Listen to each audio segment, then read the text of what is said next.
We're back. How it do, how it be, how it is, everybody. Welcome in. I'm very excited to be getting to this episode of Rotten Toil. A phenomenal, brutal campaign set within Whistlen. Two kingdoms. Not at war with each other, but that might change. The fell god Tenebris spoils the land. They have targeted, in this particular case and context, many a druid circle. The party is looking for the Eld the Interwary, a lore-focused, a historical... It's the Great Library of Alexandria if it was crunchy. And we find ourselves trying to save these people, which has led us to the city-state of Isivach. One Breton von Haverbeek, Lord Breton von Haverbeek, runs I'd call it a tight ship, but it is dark and twisted. There's a prison break going on. There's a lot of stuff going on. I'll go into a little more detail in a second, but first some announcements. If you enjoy these 4 weekly streamed campaigns, you can head over to the YouTube. It's called Longshot, and you can get caught up there. We're in our 7th season, so there's many years of campaign content over there. If you got the itch, we've got the scratch. If you would like to join our community, you are welcome to. We are over in the Discord, and if we are as chaotic as we are wholesome, if you would care to join us, we have various visual aids that we put up on said Discord, as well as bingo, campaign related bingo. If anybody would like to join in on that, you can find it on said Discord. I'm Sir Feffers, the humble dungeon master, the Longshot table, and I have with me today this phenomenal spread of talented peoples. Let us first start off with Cygni. Hannah. Hello, I'm Hannah Harper, and Feff's trying to kill my character. You can find me everywhere on the internet. Hannah plays D&D and do cool stuff over TikTok, Instagram, and Twitch.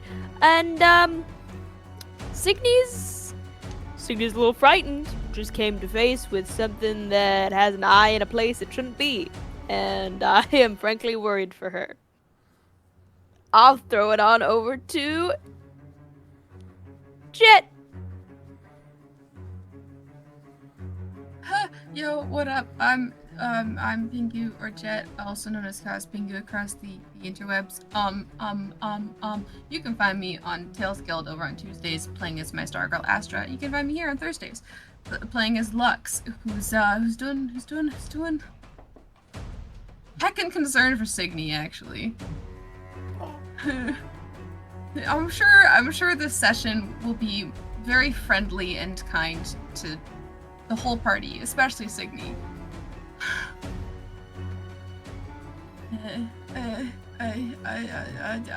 Steen. Oh, hi! I am Christina Steen, or Steenker, whichever you want to call me. You can find me all over the interwebs as well by looking up Steenker with 2 E's and sometimes 3 R's, depending on the platform. I was gonna start streaming this weekend, but realized that it is Emerald City. So if you are going to be at Emerald City Comic Con up in Seattle this weekend, you will see both my husband and I, Shaden, on Saturday, which is very exciting. But otherwise, planning to start streaming next week. Very excited. And then otherwise, you can catch me here every Sunday as well for Thistle and Quill as your girl Amara. I'm a little worried about this little throat eyeball angel thing, so that's what happens. Still do. I also want to know what a gun is, but I will pass it off to Jade. Hello everyone, my name is Jade. I go by TooHardTheBard. You can find me on all other platforms like Instagram, TikTok, and on Twitch. I was also supposed to stream, but my other computer, because I run a 2 desktop setup, so I gotta fix that. So I got a bit of delays on my end. Hopefully we can get that fixed. But yeah, looking forward to playing Sal. I'm ready for throats. I'm ready for eyeballs. You know, all sorts of things. And God,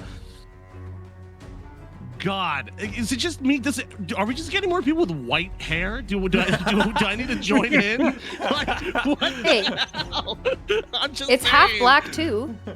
I'm Join ready to go. us. Ready to bleach my hair and everything. But Just get like the bang streaks, you know? yeah, I'm like, you know, Slut Part of the strands? witch initiation. I'm gonna wake up like They're Danny called Phantom. I'm like, slut whoa! strands? You know? Yeah. I call them slut strands. But that's for me. I'm gonna go over and throw over to my favorite person, my best buddy in character, even though he doesn't know it yet. Jared, go for it. We're gonna be friends. Yo, I'm Jared. I'll be Owen. Yeah, it's been a rough couple of days for Owen and the party at large, but Owen as well. We gotta deal with his angel thing. But he knows Celestial. Does Owen? Wonder what that angel will have to say. Very. Fell angel. Let me get the right song up. As the party ventures, looks and perceives into this room, there is a creature, four-armed, gray in skin, kind of these flaps in the front that kind of link together and overhang. There's no jawline, it kind of goes straight down. And inside those muscled tendons, there's a single eye by the throat. There is a voice, Owen, of this fell angel, and to your surprise, it seems to be muttering in prayer and song. The first thing you hear is quiet. You're living inside of your mouth, afraid someone just might hear what you're thinking. Quiet, careful of what you might say. And then the head slowly turns towards the doorway, 'cause they'll put you away. There is not an immediate attack as the muttering continues, but that's roughly 6 seconds, so I'm gonna give everybody a moment. Owen and everyone else arcanely inclined, make an Arcana check. Or actually, I'll say this: Salvatore, you may make an Insight check.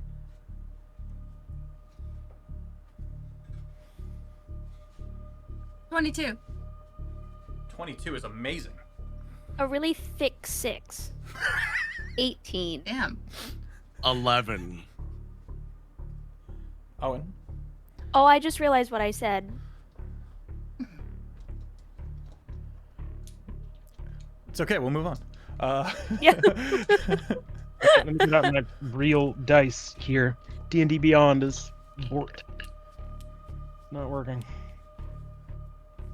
Oof. All right. What? Of course. That's a 1 Nice. on my Arcana. Lux, you had the crazy high roll, Already yes? Just Yes. piece of 22. junk. 22. This fell angel is currently casting some kind of ritualistic spell. Salvatore, you connect that the fell angel is concentrating.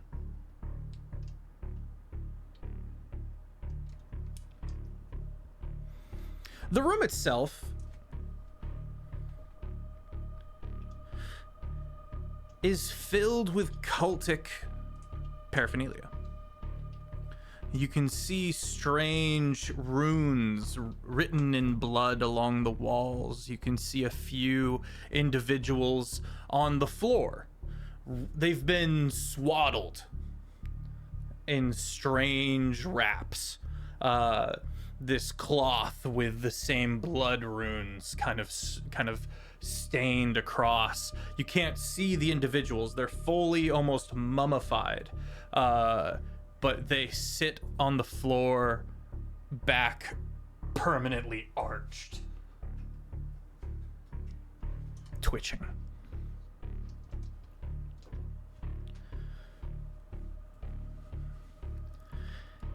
At the halfway point of the room, of which it's about 20 feet tall, 10 feet in the air, there's this gentle film, this thin line that completely connects on all corners of the room. So this tiny little plane of arcane, it almost looks like heat vibrations. You know what I mean? Like this kind of warbling effect that you're looking up at this felt angel through.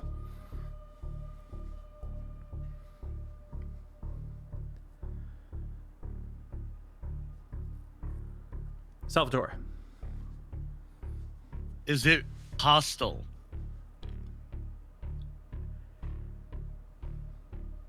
It is not currently attacking you, as far as you can Okay. But it's definitely doing. I'm gonna check my. I'm gonna look at my homie real quick. I'm gonna be like, I'm gonna look at Owen.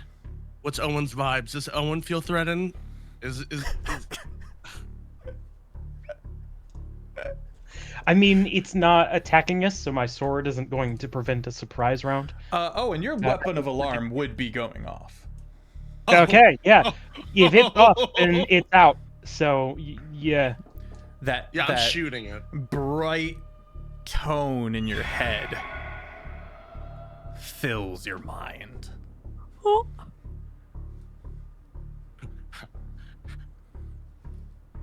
Okay. Yeah, so you look to Owen, and Owen is pulling the sword out. Oh. Actually, Oh, I we're don't know doing if it's it. on your Okay. back, so. Oh. I don't know Okay, where we're you keep doing your this. sword.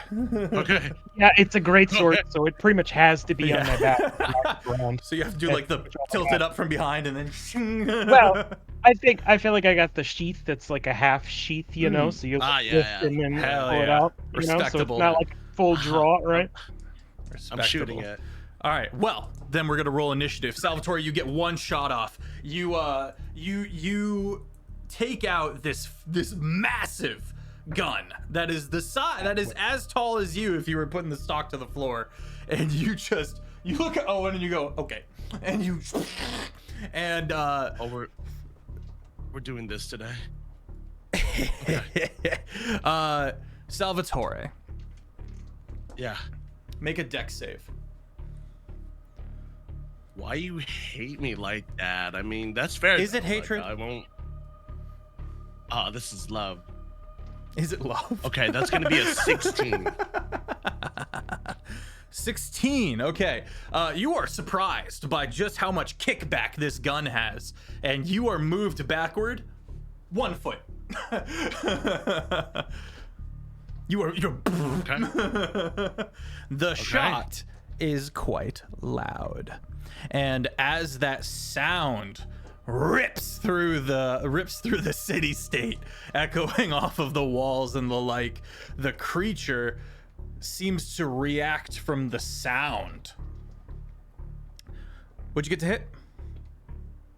Okay, let me do my thing. Okay, I'm gonna take him. Okay. And that's gonna be a 23 to hit. That is combined with a -5 because I'm using my sharpshooter feature to add damage on top of that. Okay. So let me go ahead and do the damage. So it's gonna be. I don't like that music. You're so D20 good. plus your proficiency.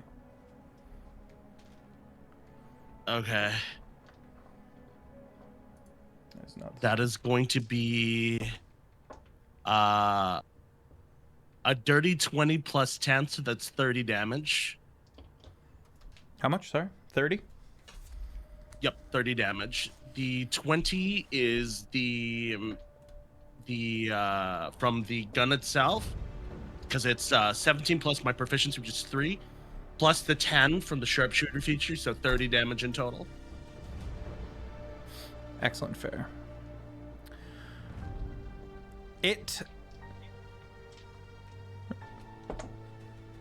maintains its concentration. Oh my god. And it takes that hit, and you watch it kind of go through that thin film that's in the center of the room and pierce it and hit the fell angel. And it's going to, well, it's we gotta roll initiative. We gotta be fair about this. Yeah. I need your initiative, Jade. I've got a 19 from Steen. Let's go, Belthira. 14. 14 for Salvatore. We've got a 24 from Jet. 24 for Lux. 13 from Jared. 13 for Owen. And a 5 for Hannah. Cygni drawing up the rear. Look, she was the first one to see the weird eye slit. I think it's fair for her to falter. You know what? That's fair. Chat, if you would like to see this horrific visage, you can head over to the Discord. Go on down to the Rotten Toil channel after you accept the rules and see for yourself. Lux, you are first. Creature, 15 feet up. It's a double door, this double doorway. We've just disrupted the illusion that was keeping it. Well, actually, the illusion's still there, but you were able to kind of push through and see. If you want to retain visual on your enemy, you're gonna have to enter the room because of the illusion, or dispel the magic of the illusion upon the wall. A big cat. Your turn begins. 2 people can walk through the door at once. What do you do? Seeing as this thing, actually looks,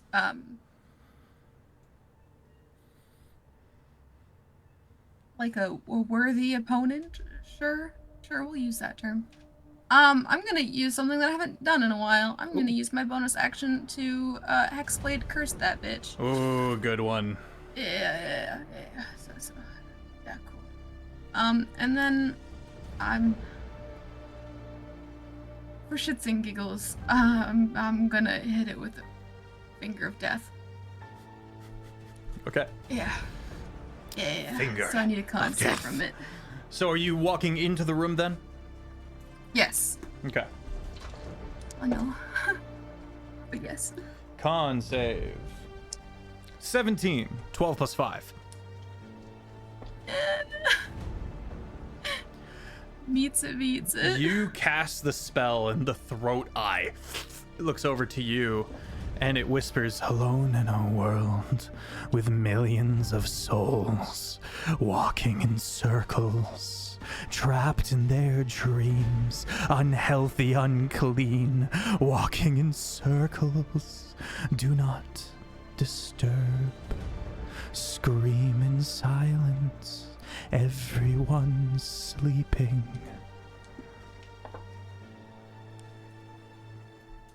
I mean, it still takes.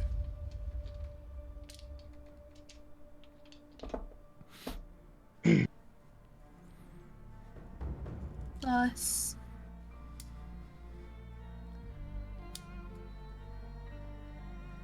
Still takes, nice, 69 damage, necrotic damage, or half of that, sorry. Half of 16 necrotic. 69. So, oh, nice. Yeah. Up to 35. 35 necrotic damage. I don't know if necrotic is going to do anything to this thing, actually. Whatever. What's your passive insight? Passive insight is 15. 15? You're not sure. You've got some movement speed left. Do you want to be in the room or out of the room? If you're out of the room, In you're going to the lose room. visual. Okay. Then do you want to move forward to give room for other people to sift through as Yeah, you yeah, and yeah, Salvatore are in the door? Okay. You kind of move in. Belthira. Your turn begins. Sure does. Where is the little ghost girl?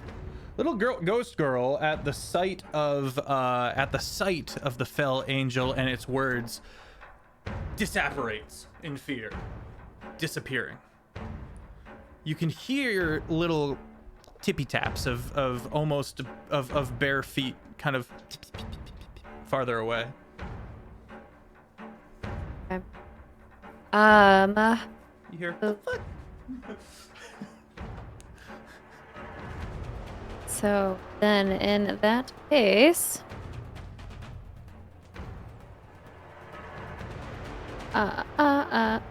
sorry, I'm like trying to think of what I'm gonna do. You're good. After you is the angel, and then it will be Salvatore, then Owen, then Cygni, then back up to Lux, then back to you, Belthira. Where did How my pen tall go? Okay. is the ceiling?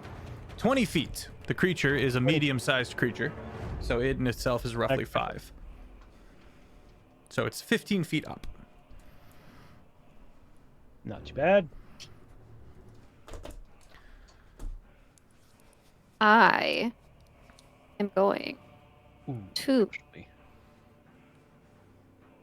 I don't know if this is gonna do anything, but I'm gonna cast Toll the Dead. Good cantrip. I believe I make a wisdom save, con save. Wisdom. That's cocked. Well, it's cocked, but 14. What did it have to get? 17. Then You it fail. fails. Roll your damage. Now you work. 18 necrotic damage. Okay, what's your passive insight? 14. 14. Okay, and you would have had to step into the room to be able to see. Oh, the sorry. cast. Passive insight is 24. Apologies. I was doing my P. Excellent, fair. Then you would note that it seems to not take the full damage from necrotic.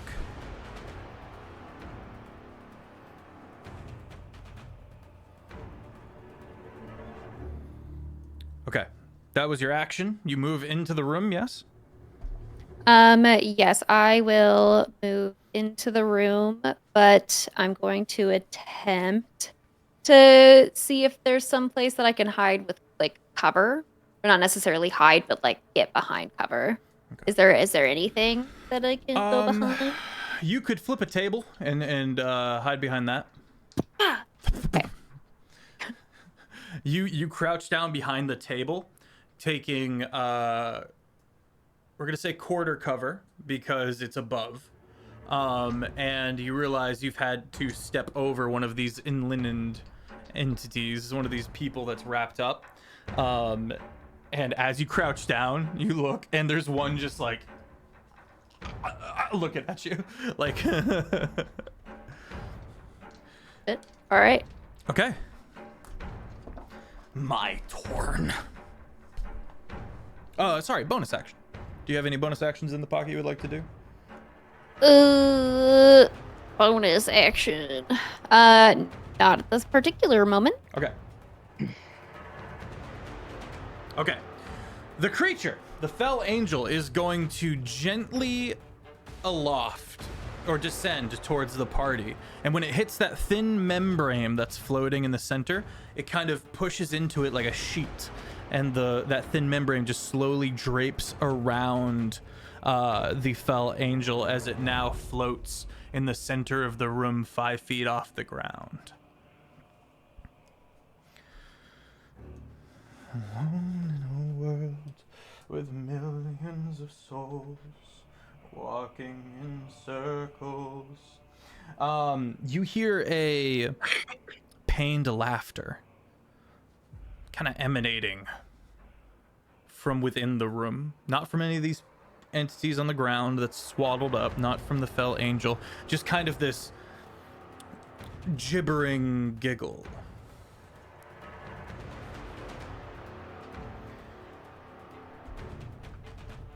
It lifts a hand to Lux. It kind of moves. It's still upside down and gently cups the top of your head like this.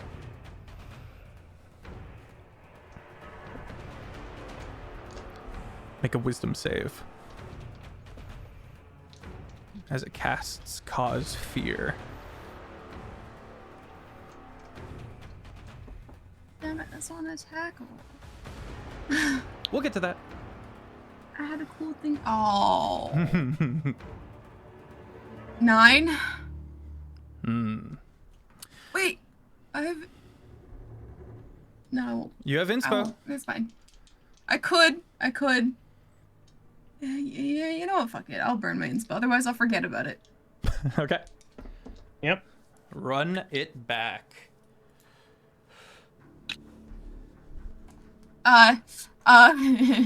24. 24. Nice. You are unafraid. Slay. Run me back on Hexblade's Curse real quick. It's a I believe, if I remember correctly, I can pull it up. What am I doing? I'll pull it up. I don't think you need I mean, to do Hexblade's anything. It's Okay. really Curse, it's it's- threat it's- range. For me, a crit is a 19 or 20, but I have this reaction where if I'm hit with an attack roll, I can roll a d6. Okay. And or 4 or higher, the attack misses regardless of the roll. Okay. Very good, very good. Okay. I'm gonna leave it at that for now. which I think is something you deal with. Which brings us to Salvatore with Owen on deck. Is there any so we're in a large space. Is there any cover nearby me at all? or There's is there the any table sort that's of flipped that Belthira has. You could like grab one of the bodies and arguably but otherwise not really. It's been like- kind of thrown about. Okay, but Belthira has like a table that's set up like cover. Giving quarter cover. I'm going to sort of like do this cool like lift the gun up, do a slide, and mount it on the table so I can have like for flavor. Yeah. I'm gonna slide over like, don't mind me, and sort of get ready to go, slide it back, aim it at this thing, this freak, and I'm gonna bonus action Hunter's Mark. Okay. On, Very nice.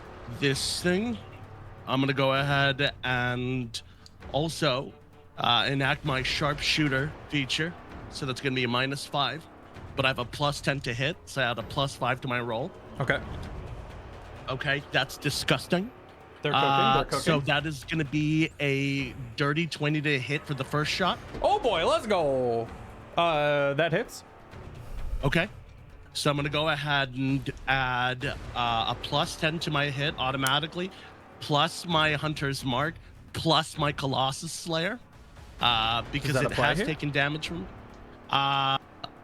Colossus Slayer, if it's taken damage already, I get extra damage. Doesn't on it have top to of be that. like a large or a giant or a huge size? No, it's Okay. just if it's That's different. taken damage. Got you. That's Okay. a different Okay. property. There is Okay. one that is that. Yeah. Pop off.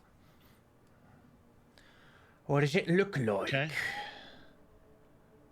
Let's see. 11 plus.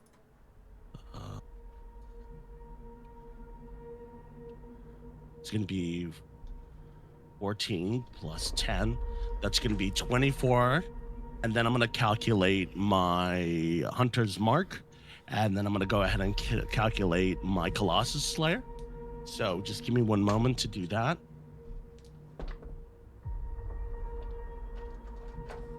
Gonna be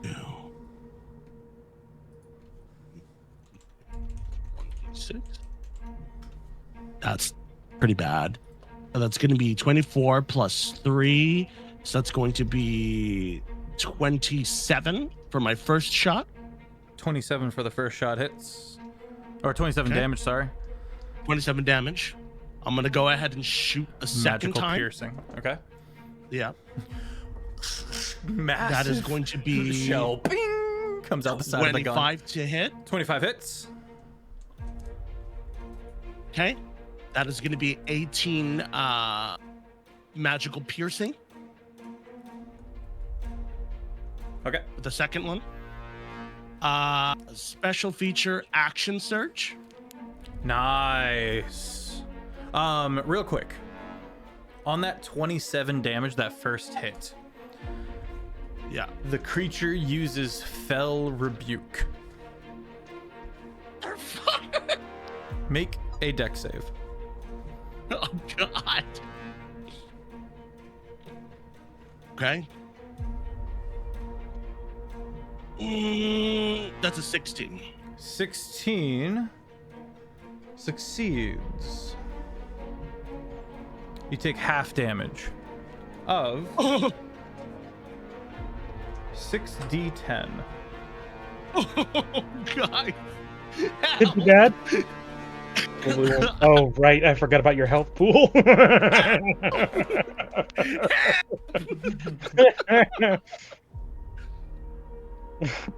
need more d10s. No, you don't. No, you don't. No, you don't. No, you don't.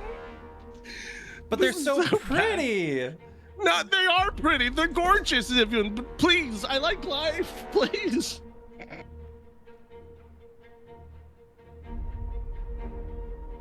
$20.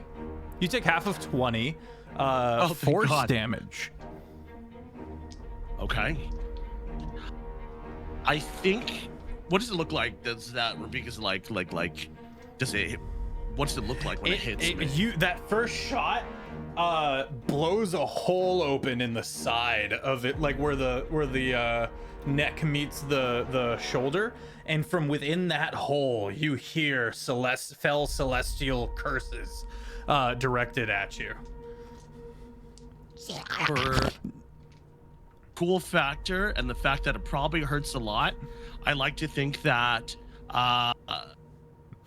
because Sal has a whole bunch of armaments on them, and I'm pretty sure he has like a shoulder strap, sort of something like a leather strap. Okay. I like to think, like, you know how Captain America like tightens it to like put his arm back, just sort of, I'm do that and like sort of close it down, place the gun back up, and do my shit. Yeah, you get off that second shot with the 18 damage, and then you action surge. Yep. Okay. That is going to be 28 to hit. 28 to hit. Hits. Yep. That is going to be 23 damage because I just crit. Okay. And then I can shoot again because I believe an action surge, it's my full action, and a full action is I get 2 hits. Is that yes, correct? that is correct. Okay. Sorry, I'm You get your action learning back. how to play. No, you're good. Okay. That's first of all, that's hilarious. That's going to be 23 to hit. 23 hits. That is going to be a dirty 20 because I just got a 17 plus my proficiency, so 20. 20. Heard. It loses concentration. Oh. And as the song is interrupted by these 4 detonative, ear-shattering shots, it is discombobulated from this, and the prone figures that are swaddled begin to relax. And Belthira, you notice a certain heaviness to the air seems to abate, if just a little.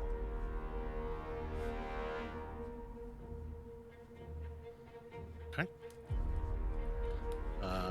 At that point, I think that's all Sal can do, but Sal's just gonna sort of like look to everyone else as he's sort of like trying to reload the guns. You're up, everyone! And I'm just gonna sort of get ready to go. And that's all I'm doing for my turn. Legendary action.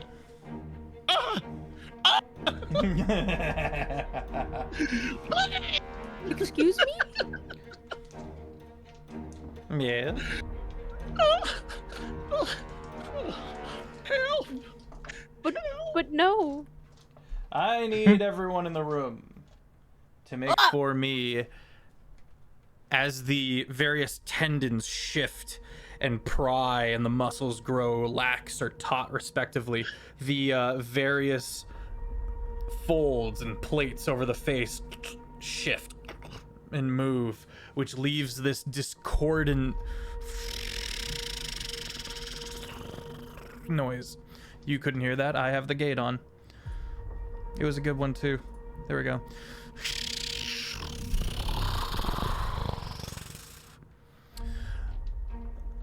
Everyone make a charisma 19 saving throw. In the room, yeah? Everyone who can hear it. So everybody. Oh, Oh, okay. dear. With my -1 You said charisma save. Yes, sir. charisma. Does it Why? gotta be charisma? Why I it got gotta an- be I- charisma? I got a 25 on my Riz. Got a 15. Wait, This is the book, Hannah. Oh no. 19. 19. Very good. what was the DC? Do we know? 19. Boo! Okay, I'm gonna use one of my abilities that will let me hopefully bridge that gap. Which one is it?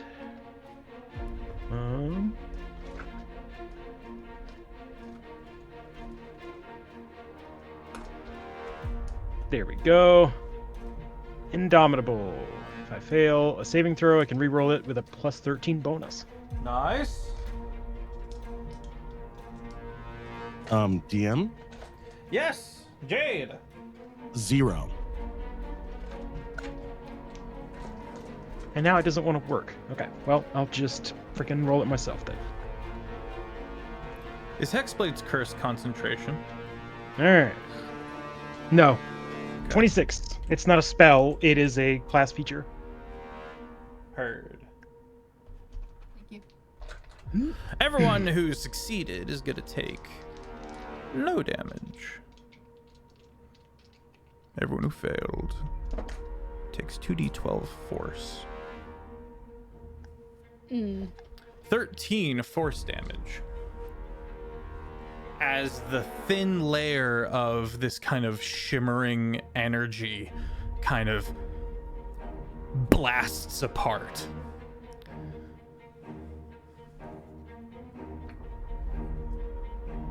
Dispersing outwards like a shockwave out into the hall, kind of trailing down both directions. Oh, and your turn begins. Alright. I just go right into that room and I just swing at it. You just charge in, bring out the just charge in. sword, and give you a hefty swing. Try to give that upside down dude a haircut. The last haircut it'll ever get. Alright, Just let's see. 19 to hit 19 is my first swing. hits. Cool. Beth. Yeah, buddy. 21 for my second hit. What's up, buddy? Oh, I just want to let you know I rolled. I maintain my concentration on my hunter's mark. Just Thank want to let you. you know. So Appreciate you. Appreciate you. Alright, and my third is going to be a fun 19 to hit. That should be 3 19 hits. hits. Yep. Alright, so now Just Beyblading spin to win out here. Just that first big swing takes up like a good almost half the room, and you manage to land the hit, bring it back around, and then you move into a third swing. All three just like a pinata. 20 base. Go 2d6.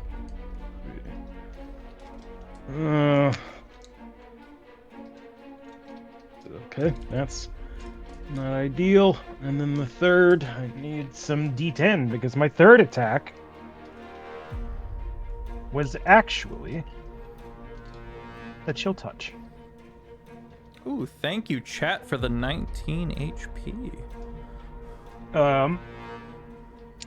Did you hear me say chill touch? Wait, fuck. Yeah, I'll make that count. I gotta reward that. Yeah, ability. I mean, I gotta I was reward that joking, ability. really. That's well played. Okay, so it's gonna be 34 damage total. That's 26 magical slashing, and 8. Freaking necrotic. Oh. You note that the What? necrotic damage doesn't seem to have the full effect. Yeah, except that the main effect is that it can't heal itself. Fair enough. The damage is a bonus. I had a healing ability in the pocket too. Fuck. Okay. I figured Angel, probably. Yeah. That. Is that your turn, Owen? I don't know if you've bonus actioned.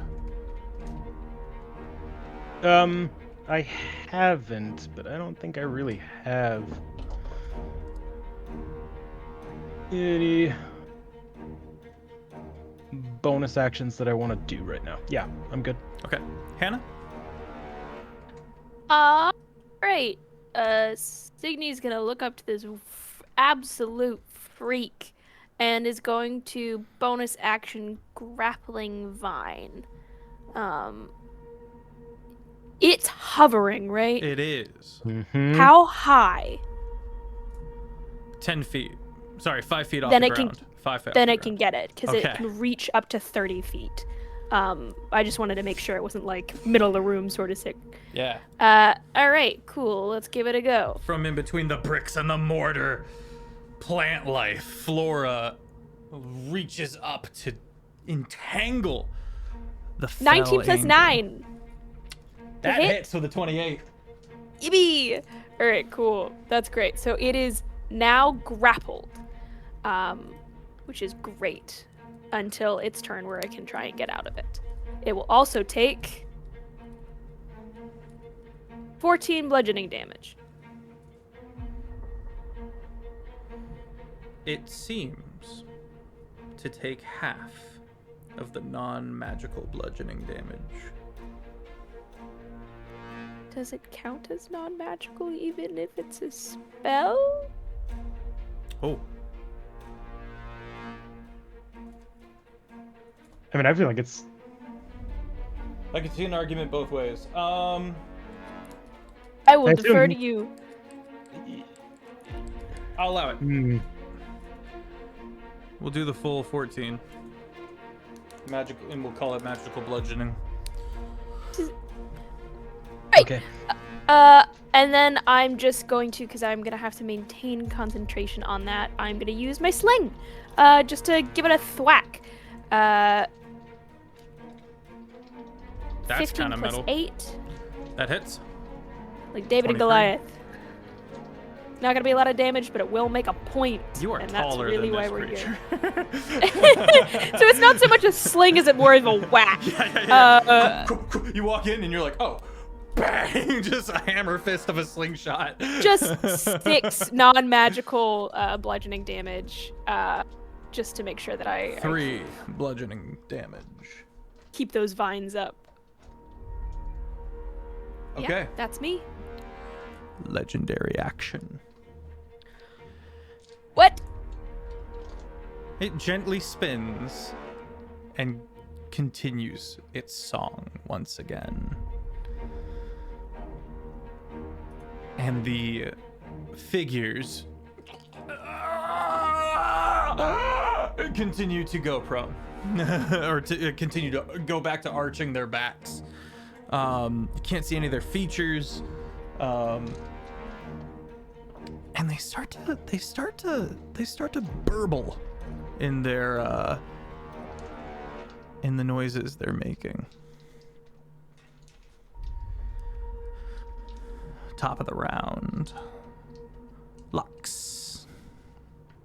I'm gonna use my bonus action to summon my scythe, Scythe, okay.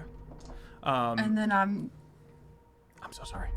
it is now just that it said now concentrating again on something, and Belthira would feel that kind of fell magic returning to the air around them. Lux, you use your bonus action. Gonna conjure my scythe, and then I'm gonna fucking whack it 3 times with my scythe. And Beyblades. it's also grappled, so you should get advantage on That is on very that. true. Good shout.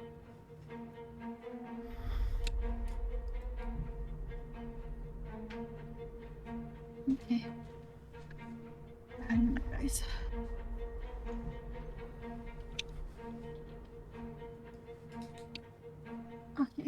Okay. So 1 is a crit because I rolled a 19, Let's and go! because it's a crit for me. Hi! The other ones I can't math. 16 Nope. and a 23. 23 hits. Okay. So that first one, I'm gonna pump a Eldritch Smite into that because it's not a bonus action. It just says once per turn when you hit a creature with a pack weapon. Hell yeah. So.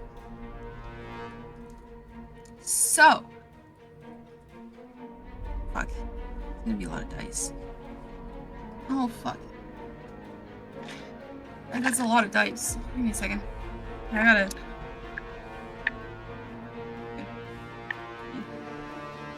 Oh.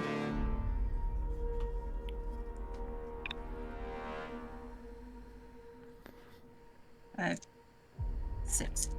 Okay. That's the first one.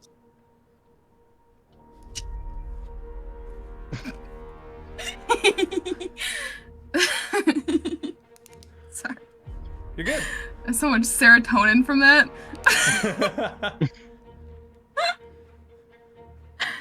I can't count.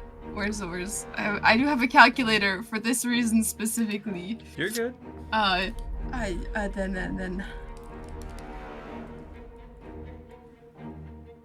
I've just calculated. My approach to getting better at mental math was to just beat it into me with over 7 years of DMing. And I still struggle with it, so I've memorized a lot of it, but it doesn't mean I'm actually doing the math.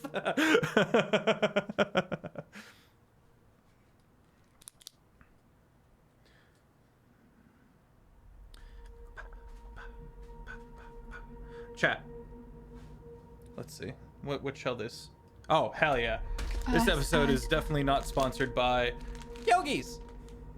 Very yummy. I have a environment Please. location question.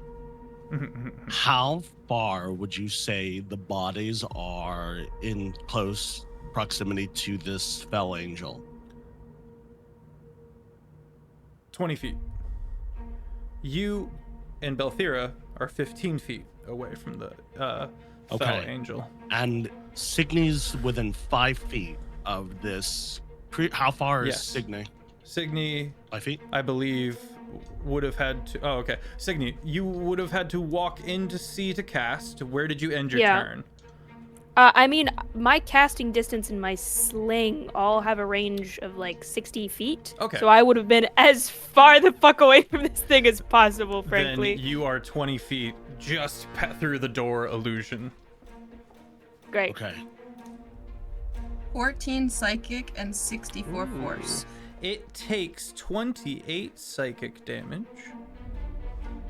And you said 15 force? 14 force? 64. 64 force damage? Yeah, 64 God. force, and then the Damn.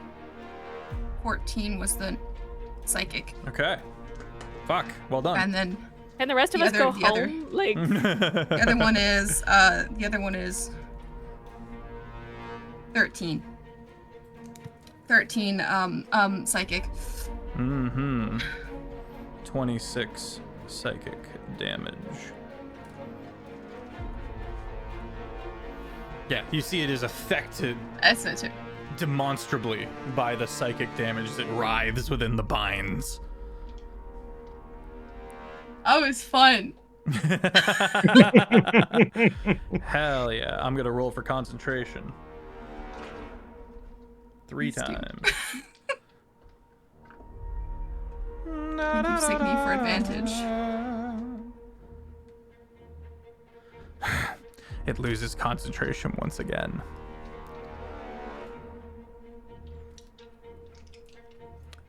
Couldn't overcome that 64 threshold, that 32 threshold.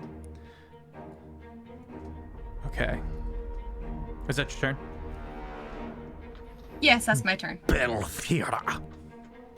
I just rolled my TH. I didn't know I could do that.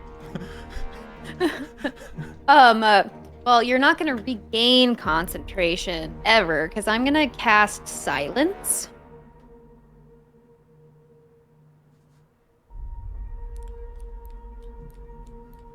And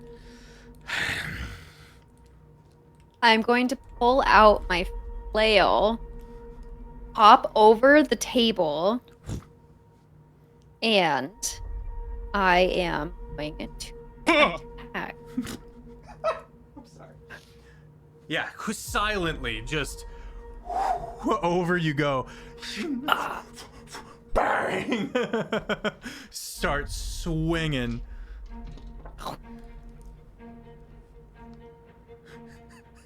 Well, What'd you get to hit? You're swinging at advantage. oh, that's right. Okay, thank God. Okay. I'm Also, gonna I roll a love the physical hair dice for change. the second one. I love the hair change. You switch the hair up. I see you. Looks amazing. You didn't switch the hair up. Never mind. Ignore me. You swing the hit.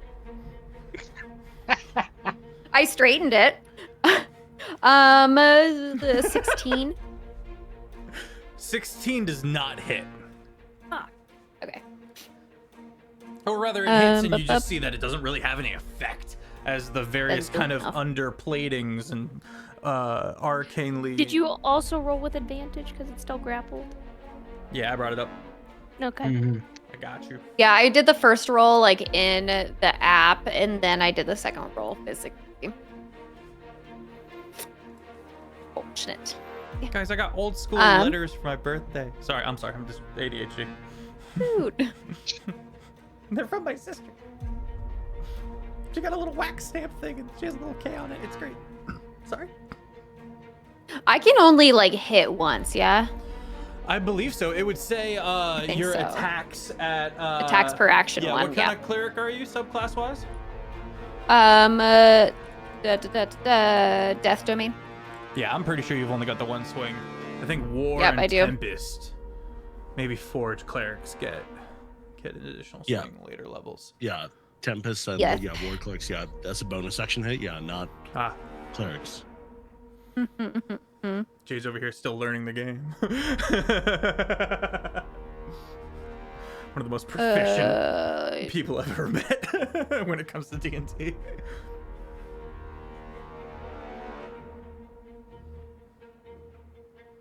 The bonus action is going to be. I'm gonna do spirit. Oh wait, just kidding. I'm already concentrating. Okay. My Okay. bonus action. I'm gonna take steady aim Okay. to give myself advantage next turn. Okay. Just in case it gets out. Yep. It's a good thing you did this. It's a good thing you did this. Its turn begins. You're still there. You didn't back away. Yep. Then back away. Okay. Yeah, I think we're all kind of crowding it right now. Hug. Silence.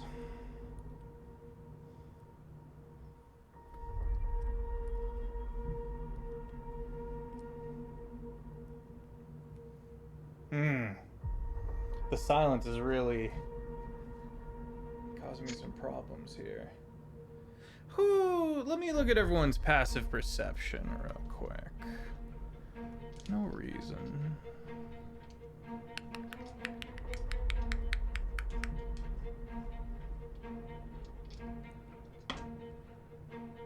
Cygni. Yeah. you see one of the corpses, or not corpses, sorry, one of the bodies that's swaddled begin to lose its shape. And there's no noise, but it's getting amorphous. Gross. There are 2 others that have not done this.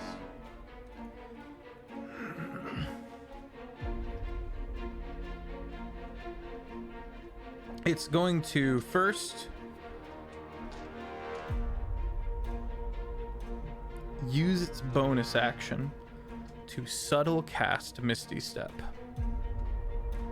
so that it can, because it wouldn't be able to otherwise with the Zone of Silence. And as it appears, Salvatore, you have the vision of when Misty Step, it like turns into mist and then appears as mist coming back together later. I'm gonna turn the music down a little bit. It is behind you, and you see the fog kind of appear and roll past you, Salvatore, as the fell angel Misty steps. Who cast silence? Who's got concentration on that? You, Belthira. It is going to peel this film off of itself, this kind of warbling energy that is mostly dispersed. It's going to kind of collect this, and you watch as it inserts it up behind its eye. The eye spins in the socket, and I need you, Belthira, to make for me a dex save. As the eye then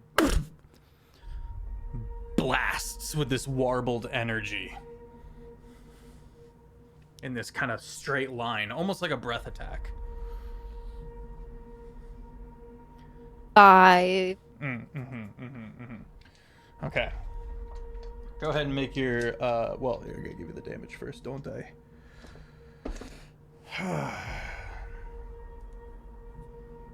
22 force damage.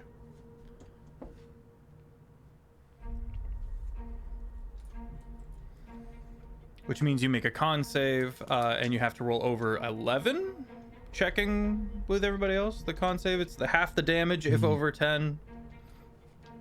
Yeah. Good thing I have advantage on con saves.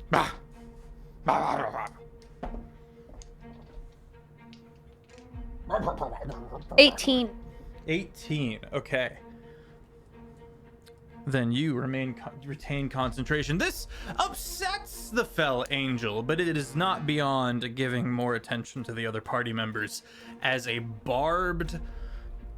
I don't want to call it a tentacle because it's got too many joints and limbs. It's too knuckly. Salvatore,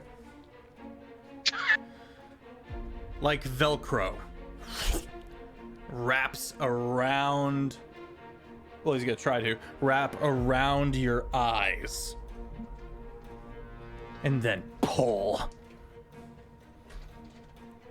Let's see if I hit.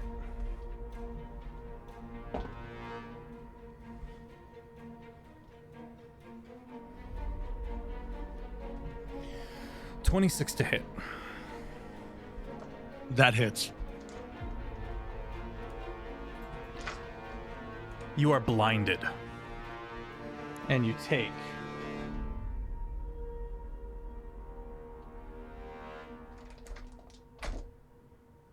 12 plus 6, 18 slashing damage.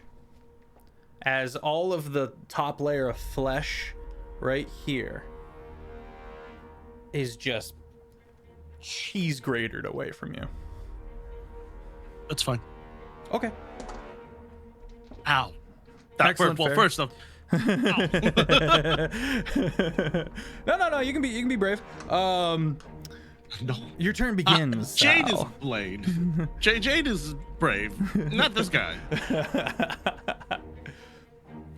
Your turn begins, Sal, and you are blinded, and pain, this line of fire, like a headband around your dome, across your eyes.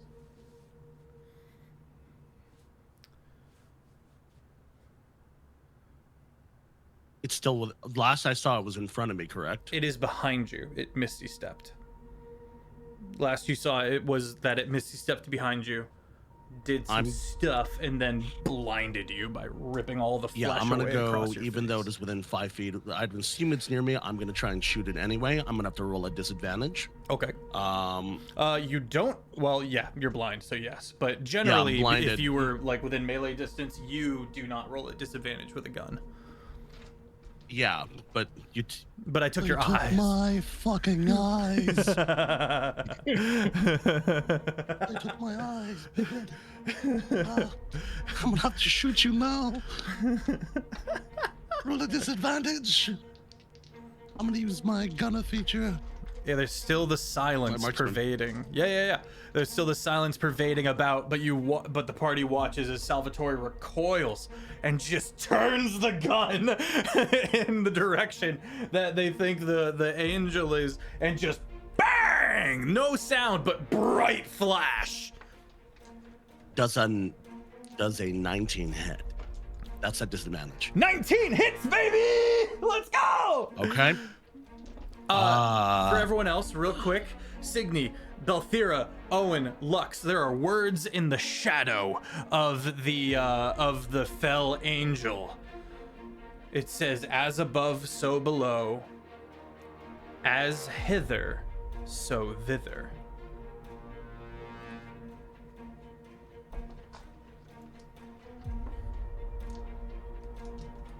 Okay. That is going to be 26 damage for my first hit. But I'm going to add because I have Belthira right next to me, correct? No. Belthira. No, I went over the table and hit it. Yeah. Okay, so I'm the only thing that's within 5 feet of this thing. Correct. There's also the bodies on the floor if you care about those. But as far as allies go. No, I'm gonna use my sneaky attacky, but no, I only get that if there's someone within 5 feet of me. But I have no friends. Or if you have advantage in some other way. I have none of those. I'm blind. 8, 6. Thank you for the inspo, Bill. Cygni, you have inspo. So that's going to be 13 for my Colossus and my Hunter's Mark. Yep. And I'm going to shoot again for normal, a disadvantage. That's going to miss. That's even with my thing, that's a 12 to hit. Yeah, no. That misses. It does miss.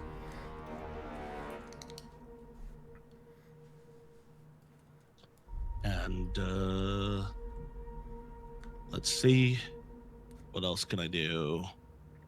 Oh, when you're on deck. Let's see what I'm gonna do. You can't use any of you. Sorry, I'm trying to see if there's something I can do here because it hurt. Also, in the shadow of the muzzle flash, it also had wings. No physical wings that you can see, but the shadow definitely had wings. Okay. I'm gonna. Fuck, it would be in Celestial too, so Owen would be able to read that, but I'm not sure if anyone else could. The as above, so below, as hither, so thither. Salvatore? I will try and get some distance on this thing so it'll get opportunity attack on me. Oh, you bitch, you're bitty. Yeah, I gotta play true to my build. Oh boy, back with the barbed tentacle. Instead of blinding, I'm gonna see if I can pull you back in. 6 to hit, but a plus 12, coming up to an 18 to hit. That hits. Okay, you take 2d8 plus 6 piercing, and the tentacle stays wrapped. So as you clamber over the table, there's just back across you go. No need. No need? If you roll us above a 7, I'm down. Oh, fuck. Yeah, because I had taken damage previously that I didn't heal from. Yep. You know, when I decided to be a 15 good plus person. 6. You take 21 magical slashing damage. I'm down. Okay, so the party Dead. Not dead. The I'm party conscious. has a moment of where blinded, bleeding from the eyes, turns and takes the shot, goes for the run, gets pulled back down, and you watch as they do not get back up. 1 down. Owen. With Cygni on deck.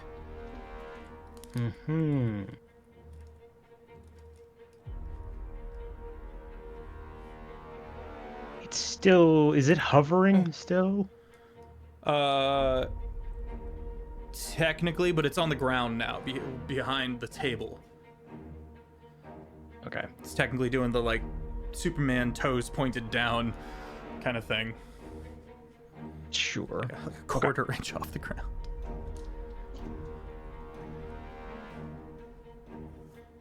Everyone's sleeping.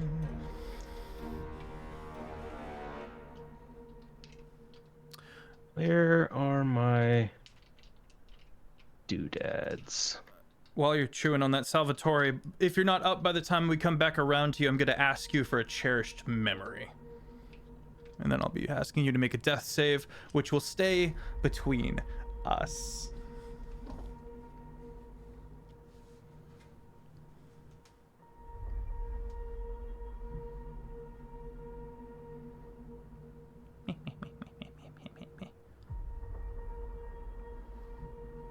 You kind of want to team up of Jean and Salvatore in a one-shot? That'd be interesting. I don't know how that'd go, actually. I think eventually Jean would be like, I think I gotta arrest this guy. He's too suspicious. Well, if I don't see him break the law, then True you enough. know, True enough. or there's not a bounty on his head. More importantly. All right. Yeah, I'm gonna sprint over, hop the table, Okay. and start swinging. Okay. Yeah, you are standing over Salvatore now, having hopped the table, swinging. Weapon of alarm screaming in your mind. Rip. My first roll was a 1. Oh no! Okay, so we're gonna roll to see if you hit Salvatore, or one of the bodies swaddled on the ground. So odds or evens, Jared? Odds. Odds for a body. Good outcome. Okay. Bah. Okay, you hit one of the bodies. I rolled a 1. So you and it weaves just wrong, and you kind of overstep just a little, and you just sink your greatsword into one of these swaddled bodies, and what oozes out is not person. You hit the one that kind of lost its form. I swing again. Okay. All right. So that is going to be a 27 to hit. 27 hits. And I am going to, well, I'm going to do it a little differently here. It's going to be 27 to hit. I'm going to go ahead and roll the damage for this, which is going to be 12 damage. Natural dice absolutely hate me. 12 damage, and that attack is going to be a shove.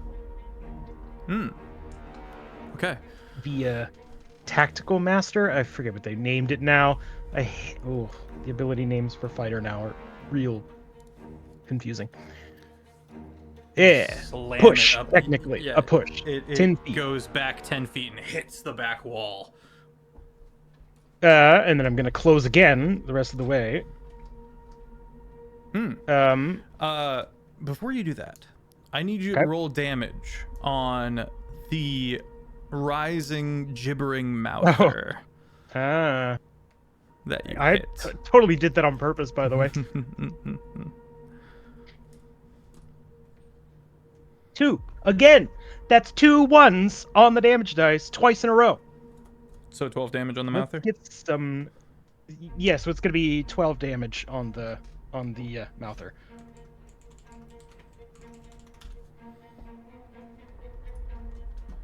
Okay. And my third thing is again going to be a chill touch. So, see, all right, that's going to be a 21 to hit for the chill touch. 21 hits. And for then everybody, this is a 3d10. gibbering mouther.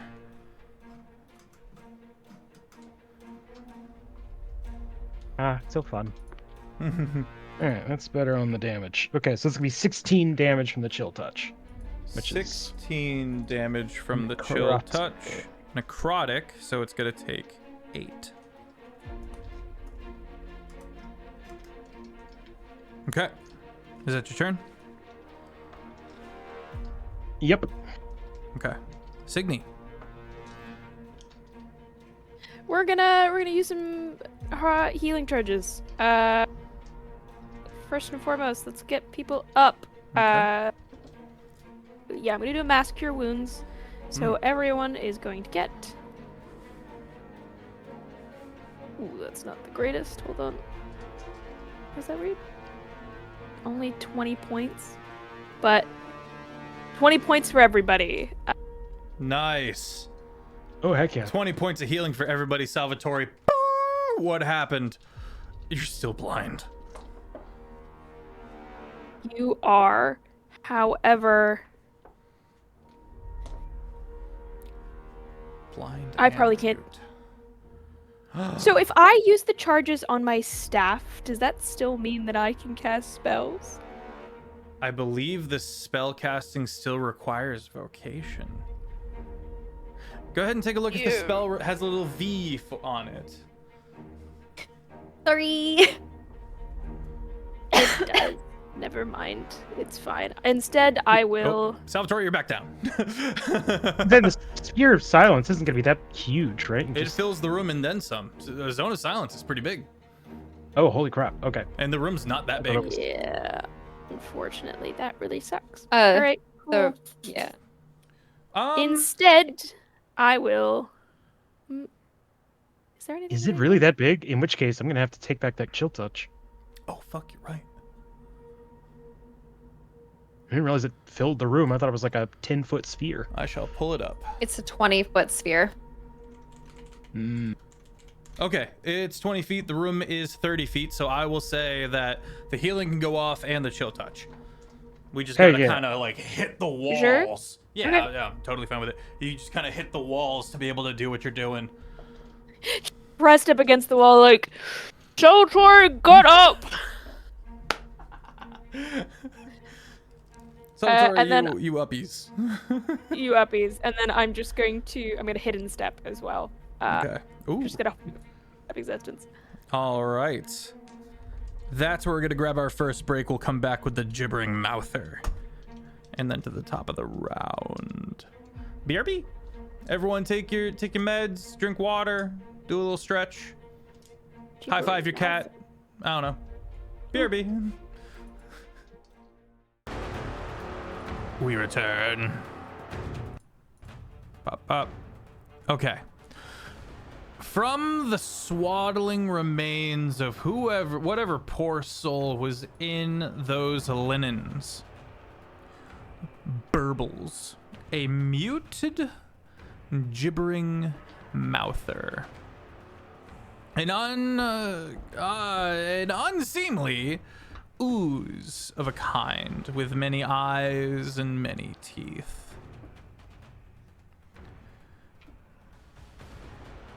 Who moved up? Owen moved up. Owen, make a DC 13 dex save or be blinded until the mouther's next turn. Oh, it actually responded right away. Oh. That Oh, would also- normally be a failure, but I don't want it to be, so I'm gonna choose for that to not be the case. Also, today in Whistling, it is partly cloudy. I've got a little weather die. Yeah, I know what the thing is. I'm just gonna. All right.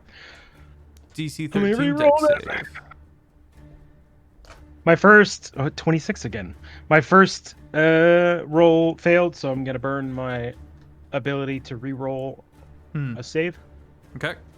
Very nice. And 26 instead. Okay, you are not blinded. You have an attack of opportunity as it begins to ooze across the room towards the rest of the party. Attack of opportunity. I do believe I'll take it. Do we want to? Yeah, I'm gonna just hit it. Just good old fashioned that way. All right, 22 to hit. 22 hits, roll your damage. All right, 17 damage. Oh, let's see what I want it to do. I want it to do sap. I'm gonna hit it with a sap. Ooh, what do? It has disadvantage on its next attack roll. Attack roll. Heard. And still the 17 damage? Yep. Okay. Very good. Whoa. Excellent. Okay. You do this. You do this thing. But Yes, it he calls moves. it swing. Yes. This swing thing. Mm. It's gonna continue to burble towards Lux. Lux, what's your passive perception? 15. 15.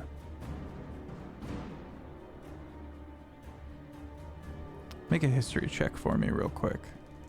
Just real quick as it runs up and bites you. Nat 1. Or 2. Never mind. Head's so empty. 7 to hit. Do I have That inspo? misses. Do I have inspo from chat? No. I think I do. I feel like at the very beginning. Who did it? That would be illegal. I feel like you'd gotten You got health. No, yeah, I didn't get inspo. health. Fair enough. Arceus says, Feff, no! Okay, well, a 6 does not hit you, Lux, and it does not manage to chomp down on you, which is going to bring us to the top of the round with you, Lux, starting at the 24 mark of initiative. Where is the thing? The thing, celestial. the thing is 15 feet away from Angel. you on the other side of a table and on the other side of Owen. A flipped table. And the gibbering mouther is before you. Yeah, but I don't want to hit that thing. I mean, I guess it's gotta die anyways. But I don't view it as worth my time.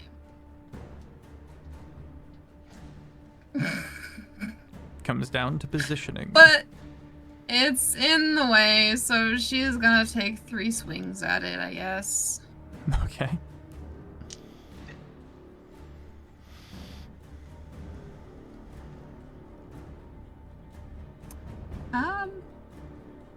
Well.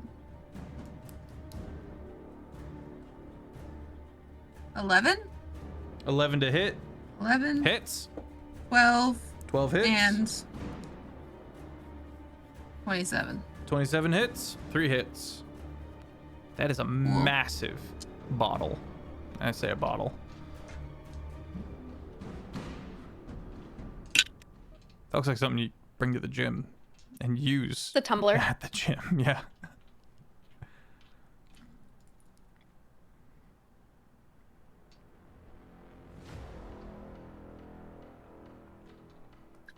35 psychic damage.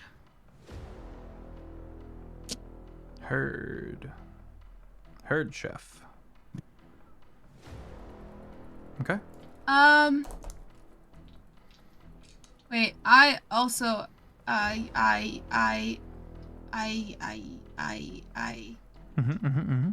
life drinker, actually. Well, no, there's no point to it. I'm already full HP.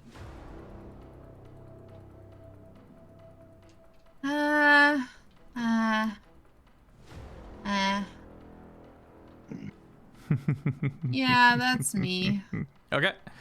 I mean, I guess I'll... No, yeah, that's me. Okay. Belthira. Okay. I am where it was grappled originally, so I'm at the center. Or has it been 10 minutes? No. No? Okay. Since when? Since I cast the No, silence. it's been a grand total of 12 seconds.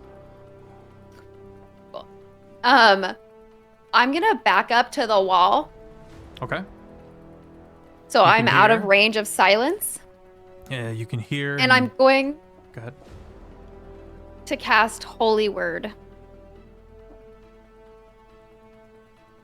Interesting. And it has a 60-foot range. I'm unfamiliar with Holy Word.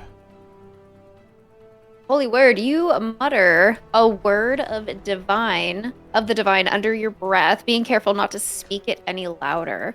For such celestial power is not for the tainted and unworthy.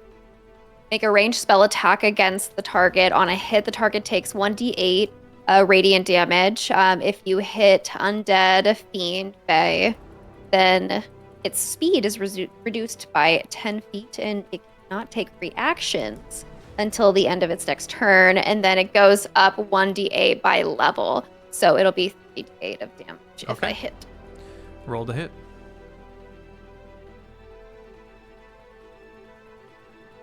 20. 20 hits. Dirty 20. Dirty Let's 20. go. And so that would hit both of them, right? You roll to hit, so I don't think so. Okay. It sounds like a pointed directional attack. I'll look it up. Holy Word. If you're rolling to hit an individual, I doubt there's multiple targets. Let's take a gander. Yeah, against the target.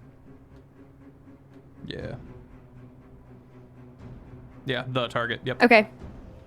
I am aiming for The fell celestial. throat bitch.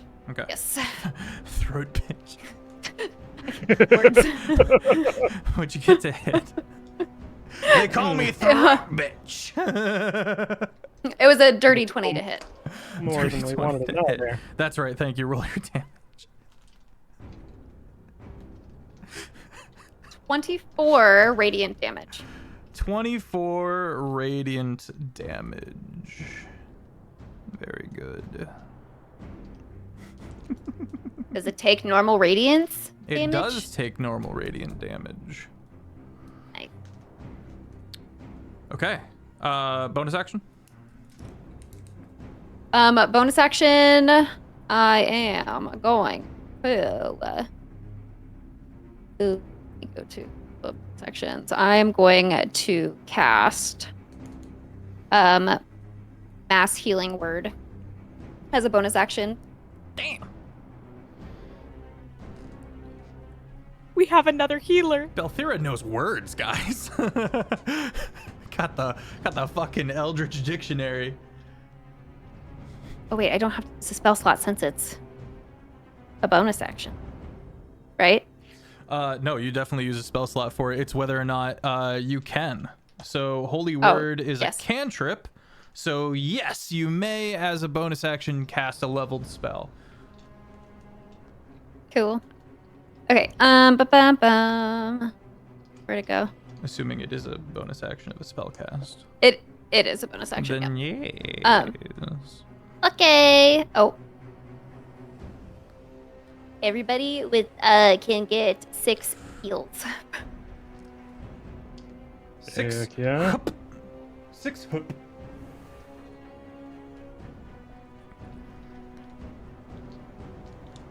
Okay, is that your turn? That is my turn.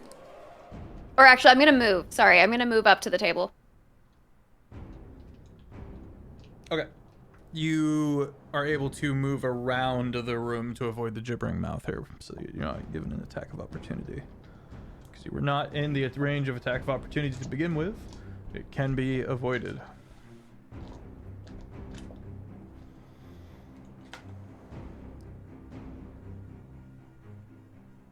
Okay, so it's up against the wall. So it too would be outside of the zone of silence.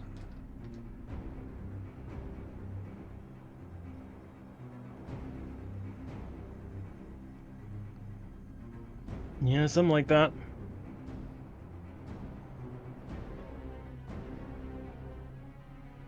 I need Lux back. Lux. Well timed. Hello. I got a fun thing for everybody. It's gonna hurt me. I might. I need... Who's done good damage? Who's gonna do... Okay. Everybody's done some pretty good damage, but we're gonna focus on Lux and Salvatore in this case. Twin cast banishment. I need the two of you to make charisma saving throws of Okay. 19.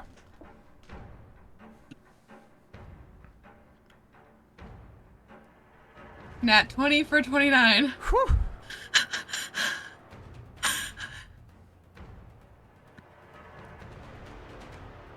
Mm. 0.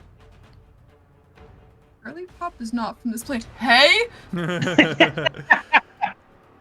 Salvatore.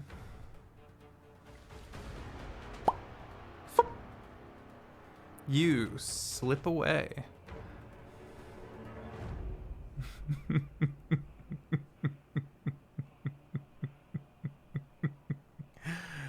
You attempt to send a creature that you can see within range to another plane of existence. Target must see as a save throw or be banished. If the target is native to the plane of existence, you're on the banished to the target to a harmless demi-plane.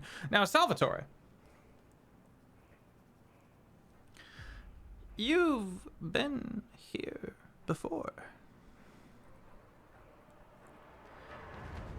You find yourself in a land of wails and moans and despair. A dusty, dune-like land with no sun. Dark upon dark, no color to be seen. Dusty. Silent. Not a star in the sky. You're on a dune, kind of off to one side of its peak. What's your reaction, Salvatore? Oddly, you can see here. I think visceral frustration, just like in general, got blinded, now banished. But you know what? He'll take this as a break. Because one, he's been here before. But two, like, thank God, it'll be fine. But wait, what the fuck is this place again? He's feeling feelings. Do you recognize where you are, Salvatore? Oh my God. Oh my God. I think the first thing he's gonna say. What? You're in heaven. Heaven. Wow, this place fucking sucks. The wailing stops. Oh!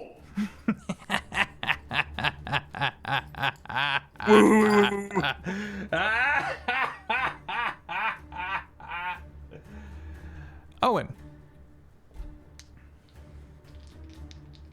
That's my name. Munch. 12 plus 12, 24 to hit.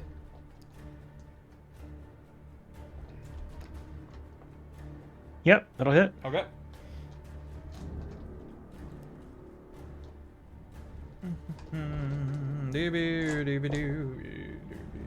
Do 17 magical piercing damage. Sorry, slashing damage. As again, it's like wraps around your face, and you are similarly affected as it rips the Velcro away, and you are blinded as this kind of patch across your eyes and your eyebrows and temple to temple, just the top layer of flesh is torn away. Yay! That's great. Thanks. I'm really proud of it. Yeah, that was sarcasm. Yeah. It's then going to prowl along the side towards the healer. Owen, you make an attack of opportunity at disadvantage. Okay. Yeah, I was just fixing to see if that was a thing. Disadvantage. As it's walking, begins to sing to Belthira. Well, I don't hit. I mean, technically, I've rolled a 1. Technically, you rolled a 1. Yeah. And then I rolled a 2.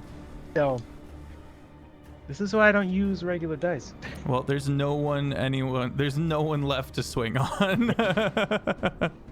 The extra fun bit is, I can't totally miss, so it still takes 5 damage. Graze. Fair enough. I also... actually, I think it's...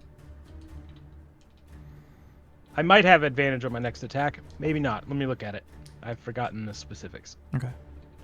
Continue.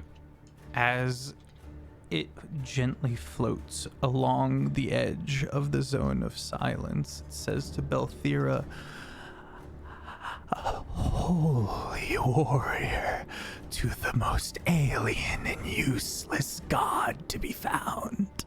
What is it like not being able to speak to your god?" And that's my turn. It gets up to you, Belthira. Was there anything else, Owen? Nope. Okay. No, it has... I mean, I do have advantage on my next attack just before... Actually, hang on. Next turn. Yeah, I do have advantage. Heck yeah. My first hit.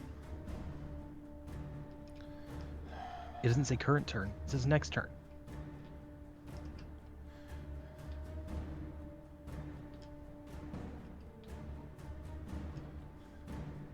Reading the spell.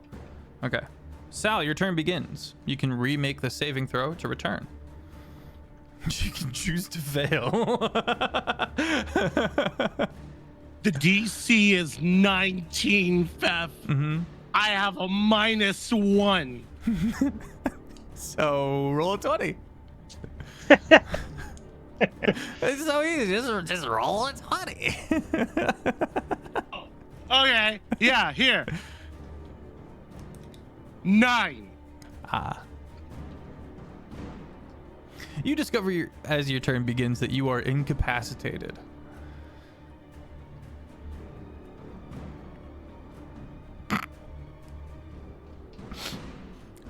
Owen, your turn begins. Well, I'm running after this dang angel again. And you are blind and in the silence.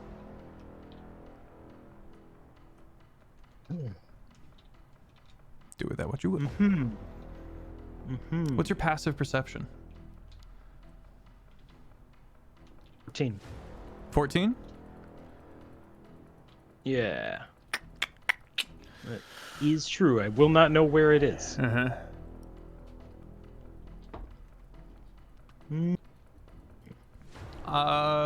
You may use your bonus action if you want to spend it to make an active perception check. Sure. The blinded is just a status effect and is unrelated to the wound, I assume. It's Not like a blood thing. not like a blood thing. Your eyes are damaged. Okay. You are physically blinded. So not redeemable by healing. Yeah, it is a wound. It is a Well, in the same way that it would not repair a limb. It would return HP to you, but not your eyes. okay, then I guess we're gonna do a percept. Of course, 6. Not great. Rolled a 2. You're so- able to determine that with your big sword, it is a risk. You get to take that risk? And just swing wildly? No. You may. You've If got I some knew where it movement was, speed. if it was next You've to got me, some movement speed. I would swing on it, but it moved away, so I did don't move know. away. I don't know where it is. Okay, you're able to determine that it's not where it was. Yeah. Okay. That sucks. You could always like hold your action for like if your eyes come back, sort of thing. Be like, all right, if somebody Yeah. can shake this. If I notice, I'm gonna hold my action for if it becomes attackable. I'm so sorry. I told Salvatore, who had the same condition at the beginning of their term, they may roll a con save to see if it would pass. So, beginning your turn, make a con save, DC 19. Okay. Thank you for bearing with me. I clicked it. Oh, it actually did it. 23. Okay, yeah, you're able to just... It's extremely painful and not good, but you're able to blurrily look about and get a general idea of where this creature is. So you can cross and swing without disadvantage. All right, heck yeah. Thank you Without for bearing with me. disadvantage? It took me a second to be like, I feel like there was a thing instead of just like a permanent blindness that I had in order here. Wait a minute. Oh, I did have a thing. High fives, self. I mean, heck yeah. Let's see if we can do any good here. Yeah. All right. 25 to hit. Our first hits. swing. You've gotta be kidding me. No way. What is that? The 4th nat 1 I've rolled tonight? Dude, what? Love it. So Oh, that's obviously going to be man. good. Well, that one's going for And then Belthira. 4. And then what? We don't roll anymore. We just swing on people. And the next one is a 14 to hit. 14 does not hit. Yeah, so Belthira, you watch the creature, this fell angel, mock your god and approach you. And you see Owen, blinking through bloodied eyes, turn and see and charge across, swing. It connects with that first swing. And then as he goes for the second swing, it moves out of the way and hits you instead. Oh, and roll your damage. What the fuck? one for the angel, one for Belthira. Yeah. Of course, the angel damage is only 13. And Belthira 16. Oh wow. So bit of a win-lose situation, but how do you want to do this?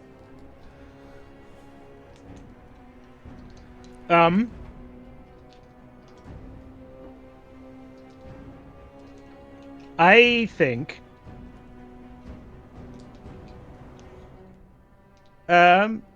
Salvatore went down.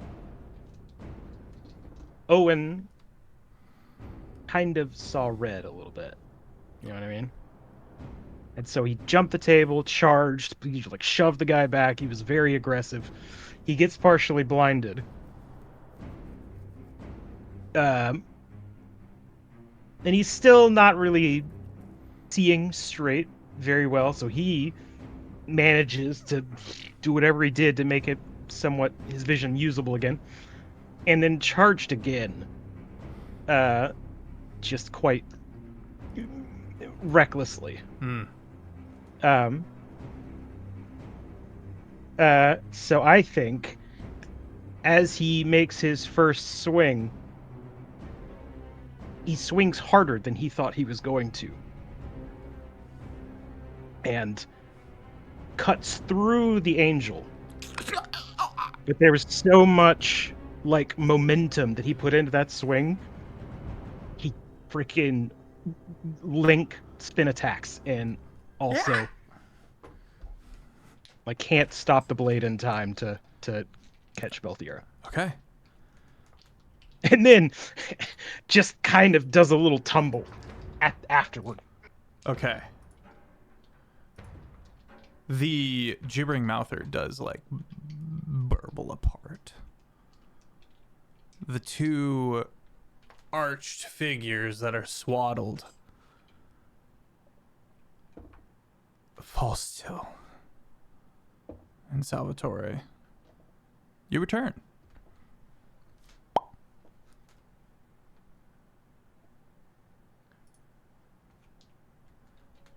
There's an immediate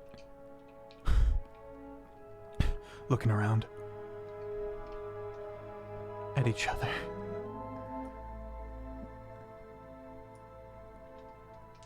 Salvatore, you're also able to like kind of see both of you and Owen's eyes are damaged, but usable.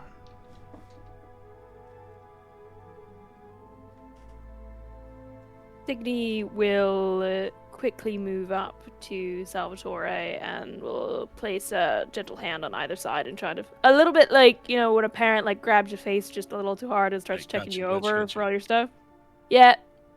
Trying to get a good look at the eyes. Do I think something, can I do like a medicine check of some kind to see like, oh, would a lesser restoration do it? Absolutely. Cool. That's cocked. That is going to be a 16. 16.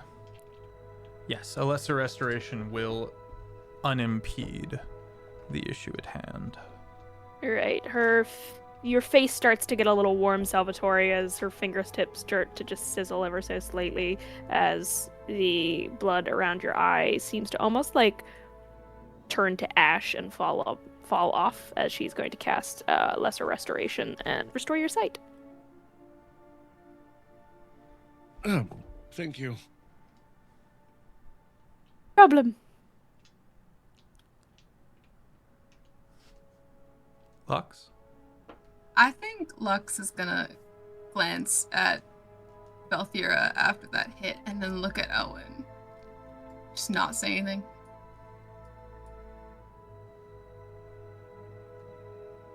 Belthira is just like heavy breathing, looks at Owen. What the fuck?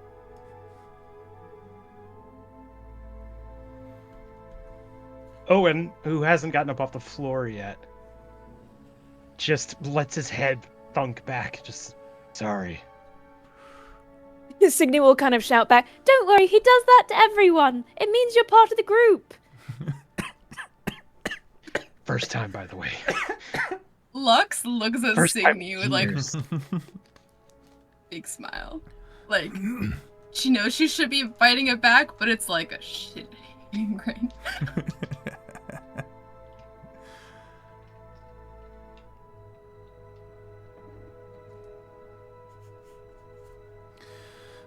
The room. Can I go to... Please. Sorry, Cygni is going to, as soon as she restores sight, sizzle, is going to look towards the two, like, arched bodies and is going to go check to see if they're breathing. Like, they kind of turned to goo and all that stuff, but she's going to go and, like, check anyways. Yeah, only one of them gooed. The other two, you kind of. Sorry. Didn't like that.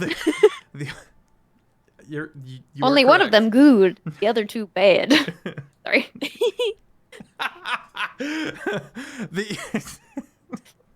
You That's pull, really good. you- That's solid. You pull some of the linens, and in doing so, realize you're pulling off the skin. So you do you continue as it Does it kind yelp? of tugs? Like, does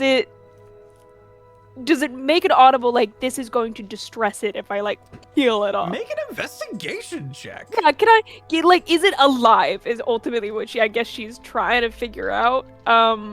Is this some fucked up experiment? Investigation? Could I argue medicine? You could argue medicine. I would prefer to argue medicine.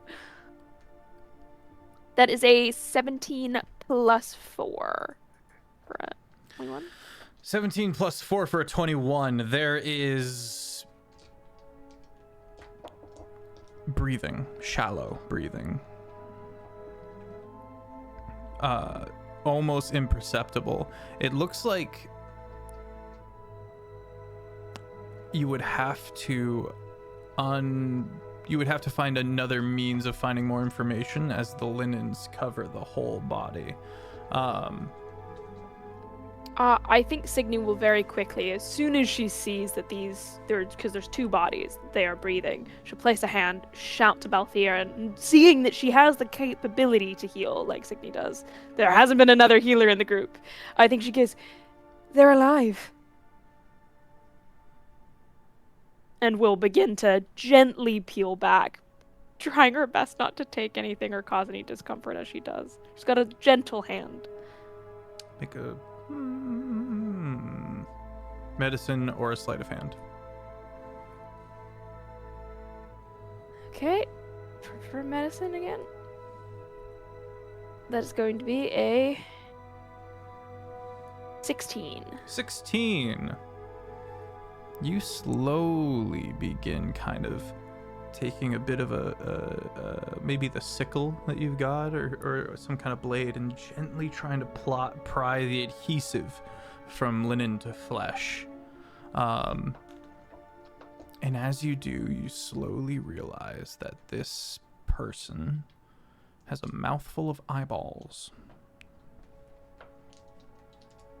Not their eyes, mind you. Not it's looking around or anything like that. Someone has put eyeballs in these people's mouths. I think Cygni goes, I don't think those are supposed to be there. And is going to start removing them one by one. Oh. And I think she's just going, I'm so sorry. I'm so it's going to be over really soon. You just hold with me. And it's going to just dig, I guess. Lux and Owen, as the eyeballs are touched, the fell angel's corpse twitches. I like the idea that Cygni's throwing them over her head, so they're just going whizzing by.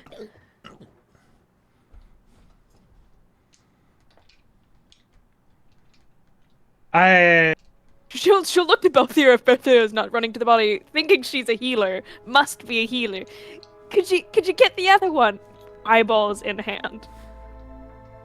So, Belthira's going to walk over and kind of sit in between where Cygni in the one body is in the other. She's going to cast Prayer of Healing at level 6.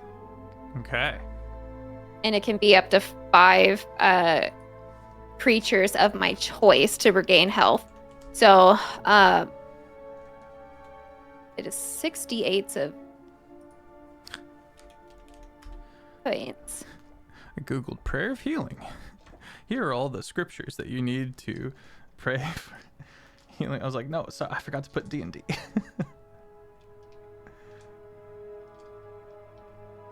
Excellent.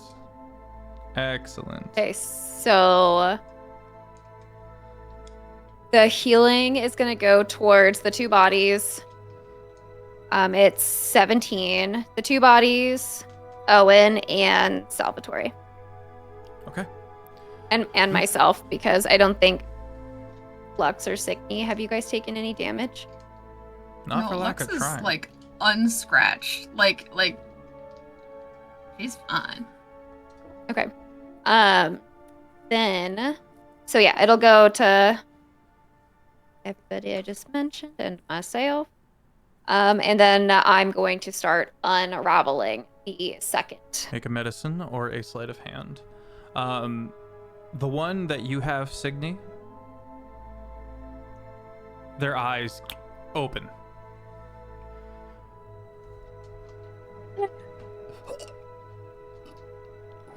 It 15. Rolls over and begins to vomit more eyes.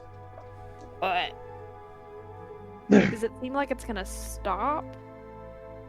I think Cygni goes like full mother and is like rubbing this person's back. Okay. It's like, there, it'll all be over soon. And like really try. Can I roll a Constitution check myself to see if I vomit? Yeah, sure. Because that's quite something. The corpse of the fell angel is just 21. So, We're good. okay. as it Seen starts this before. twitching, Okay. while this is going on and they're helping people, Owen has picked himself up off the floor and is decapitating the fell angel. It was just the top half of the corpse, and as you decapitate it, the head continues to like writhe. Salvatore? I'm gonna join in on this because Stomp, if it's stomp, moving, stomp. and like I think they're like I think like Owen,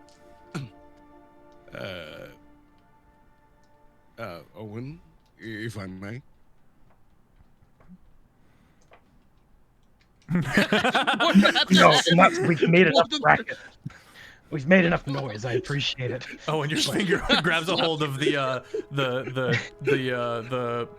Hammer. The hammer. Yeah, Yeah. you're like, oh. Okay, fine. I was just going to make it. Okay, cool. You do Yeah, your I- thing. I like where your head's at. And he kicks the head across the room. Lux, you're like, Oh, good kick. Belthira, what'd you get on I'm that kind of impressed. medicine or sleight? It was 15. 15. Sorry, I had to like think about it. I got a 9 and then I have a plus. Well, this is good because now the person doesn't suffocate as you get the mouth open and teeth begin to be spat up and coughed up and vomited. Actually, coughed up, not vomited, pointedly. These teeth were in the lungs. Cygni, That's you where teeth managed. should be. Yes. Cygni, you managed to keep Not Earl. your lunch down, yeah. No eyeballs coming at me. And as To be honest, Owen- I think that's the thing that stops her from vomiting. The idea that it could also be eyeballs, and she's just like, absolutely not. No, I will not participate. Hey, thank you for the raid, Guild Superior. As Owen and Salvatore go after the head that's flown across the room and start just stomping on it and just making sure to fully destroy this thing. This young man, freckled and very thin hair. It's almost it's blonde like Owen's, but almost seems to be like weightless. Kind of.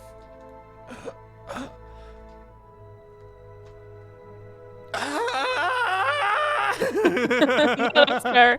That's fair. Looks up at you and goes, "Oh, that's an improvement." Hi, I'm so sorry. Thank you. And I'm gonna like kind of slide away like the gunk and the eyeballs with her like large palm, remove a couple of the teeth. Hi, we're here to help. Please. What can I do, darling? I want to go home. He's gonna kind of pick himself up. He's maybe like a 21, 22 young man. I'll give him like an arm underneath to like really like hoist him, get him steady. Yeah, he Sit him up. kind of pops up, kind of stables himself before he kind of nods to you and kind of is able to hold his own weight, and then goes, And he runs over to the other individual that Belthira is helping.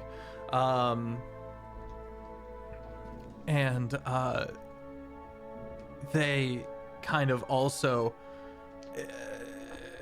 turning and reeling from the experience.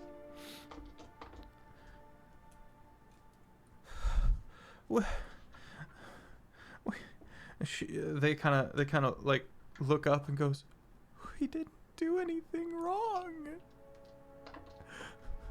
Why?" It's gonna be okay, hon. It's gonna kind of get up and go, thank you, everyone. Belthira stands up and looks at them. What do you remember before now? What's your last memory?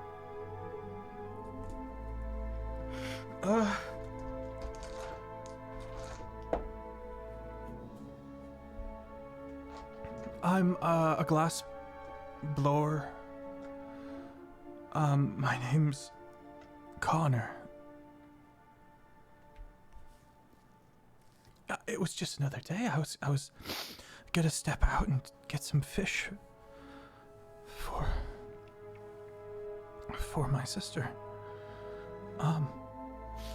Hannah, I was going over the imported parsley. They seem to be people who live in the city-state of Isivach. One being I wouldn't call them a full-blown alchemist by any means, but an herbalist for certain. And that would be Hannah, and then Connor is the glass blower.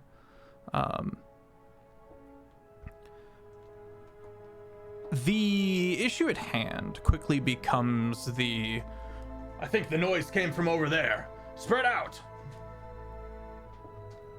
And you hear the tromp of armored foot. Someone has a cannon! Keep your eyes out! How did they sneak a cannon into the castle? Are they coming from? Are the voices coming from one particular direction? Yes, outside the room, obviously, and in the direction you came from. Was that a one-way hallway? No. It is, Steen, make a sleight of hand. It is a one-way hallway. No, so it does continue onward in both directions. Here's what I really want to do. Okay. I want to put that guard helm on that I stole from the last episode. Mm-hmm. They're in the last episode. I want to poke my head out and say they went that away. Okay, roll me a deception or a performance.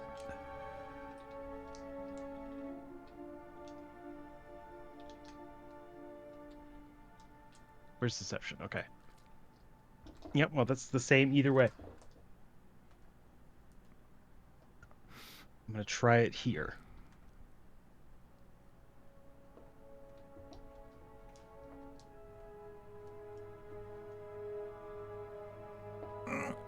That's a 13 on the performance check. Okay. With my guard help. Stepping out of the illusory wall that clearly someone who was a soldier here would know about, but no one else would. Clearly. You lean out from it and they went that way. And you see about 18 soldiers tromp, tromp, tromp, tromp, tromp, tromp, tromp off in that direction. Turning around and going off in the direction you indicate. Okay, there's a brief moment of reprieve for the party. And I would say, hang on, let me look at the passive perceptions real quick. Everyone who has a passive perception of over 10 would note Belthira doing something kind of weird. Belthira, would you like to explain the weird thing that you're doing? As you rolled a 10 on the sleight of hand. They're not stealthy about what you're doing. Trying to be stealthy about what you're doing, but not succeeding. Pocketing teeth, are we? No. You see me going for the fell angel's noggin that was knocked across the room. And you see me cutting into it with a dagger. Okay. Kind of like dissecting it. Yeah, you kind of get the knife in past the skull, and you take the butt of one of your other weapons and kind of crack the skull like a walnut before excavating the insides. It's a bit mushed, but it'll serve. Hey, Owen, that's kind of freaky. It's intel. Okay. It was a That's ball not 1 what second, people- and now it is- That's not what people mean when they say get into their heads. No. Bel- I'm gonna gently turn these two individuals that they have their back to whatever the fuck Belthira is doing. Like, Bel- don't worry about the noises. Just eyes on me, eyes on me. Belthira, you get a fine paste of fell angelic brain matter.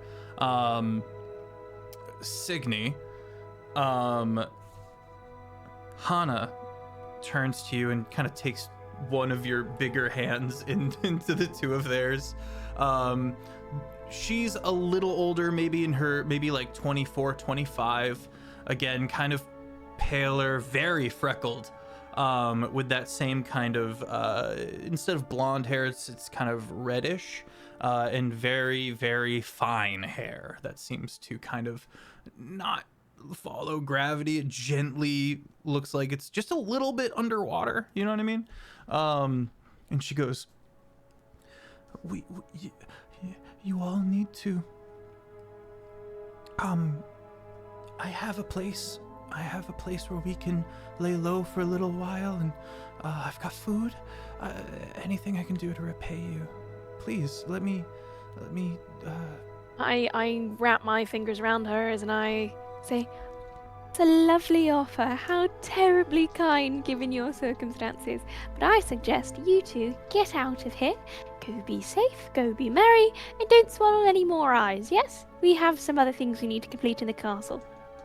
Okay. She tells you her address in the city. Gives you an idea of where they might be if you change your mind. Before the two of them kind of holding each other, kind of poke their head through the beautiful arcane mirage, and then they're both gonna roll for stealth and try to quietly lose themselves to these corridors. Okay, well. I think Cygni would give them. She would burn a path without a trace on the Okay. both of them. Thank God. Just to make sure they get home okay. We really would have lost Hana. Great. Who rolled a 9. The two of them scamper and quickly move off, get lost in the shadows of these corridors.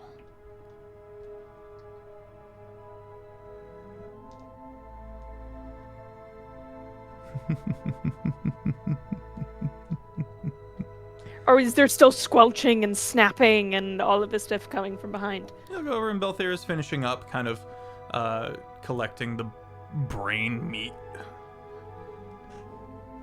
Shadow over top. What are we doing? I was curious about the brain. Can I tell if it is so? Would this creature be considered undead? No, this Okay. is a celestial, and the brain matter's kind of more purple than you would think.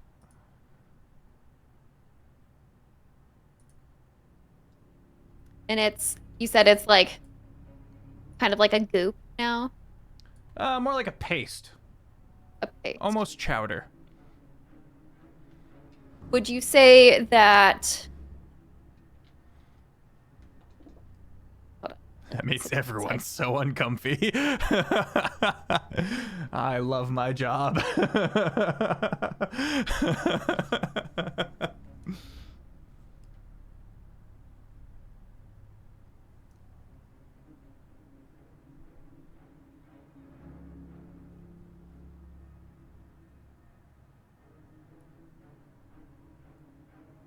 We shouldn't stay here very long. I agree. We can talk about the nature of that snack that you got from its head later. Salvatore, your shoulder is killing you. Hear me My out. shoulder is killing me. Hear me out. We take a short rest so I can be badass again. Just Can't need do it here. a little break. We need to find someone else. Find somewhere else. Find shelter. I agree. Take a rest. Yes. Deal Lex with doesn't look some- hurt at all, and she's asking for a break. Must be nice. Yeah. And Salvatore's like wobbling a little, healed up though. Me, the fucking ranged fighter who should be nowhere near the front lines, the most injured. This is bullshit. What do you think is always going to be an optimal sniper situation? No, we're indoors, for goodness sake. So, for context, we are inside this little room. We've currently been heading towards Haverbeak and heading through the prison. There's probably not a way for us to dip out and come back in. We probably just have to keep going, yes? So, no. We are Oh. in the manor, the royal, if you will. I wouldn't call it royal, but you're in like a castle. Like it's not just a dungeon. It's not just a prison. It's this massive donut of a structure. Yes, thank you, Jared. Fuck. What about donut hole? The inside of the hole is the peasantry, is the common folk, the citizens of this city-state. So it is feasible to work your way down and into the populace to hide. You could also find somewhere within the keep itself to hunker down for a bit.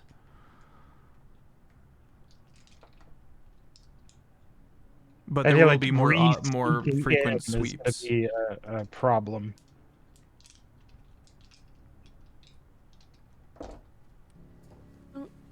We've come so far into the castle. I would hate to leave. Is there like a broom closet nearby? You make a perception check as you're in the regalia, so you kind of step out and start looking around a bit.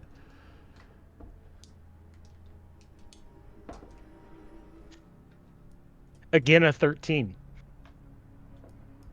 2 13s in a row.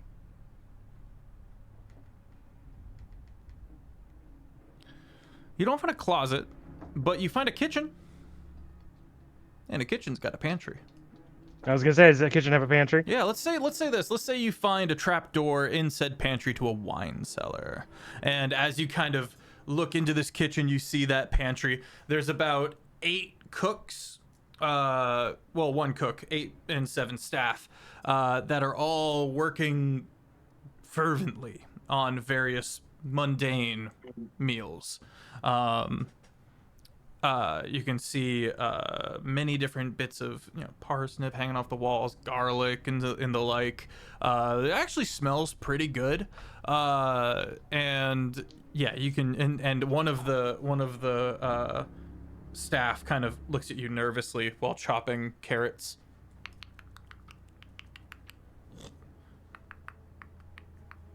Did you not get the evacuation order? No. You don't know about the rebellion outside? No. And the cook goes, "What? Who are you? Should Name and rank." probably cover. Your mom. No, sorry. Roll persuasion. He's like, Your mom, young man. I can't believe you would raise your voice to me. Mom, I'm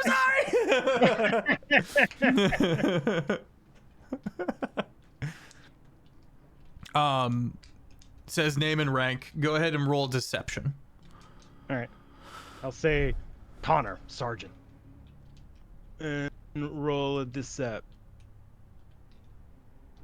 Again, why am I doing this? 9 with my helm. I think you Can I need to go give back the and help get better action? orders, Connor. There's no such thing. Wait a minute. It would be persuasion. Well, the deception would be the... Wait, who said what? Someone said something and it went through my head. I said, I'm could I give the 0. help action? How? To hypothetically... I will, as he is speaking,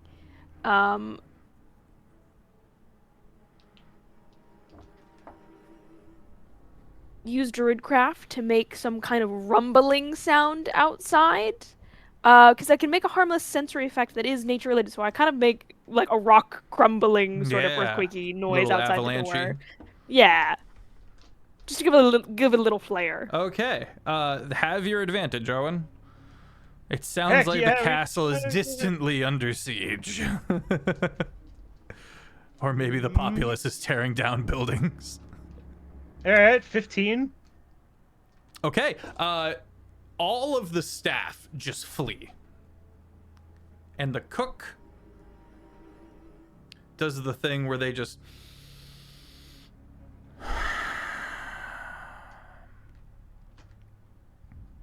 I'm not gonna get the desserts done. And keeps cooking on their own and ignoring you. That's love. You got some Holes. taquitos? What you got going on there? Toasted focaccia and tomato. Very nice. Somebody mark off player has yummy snacks. It looks like, Owen, they're gonna keep ignoring you. Mhm. And Are they like facing away?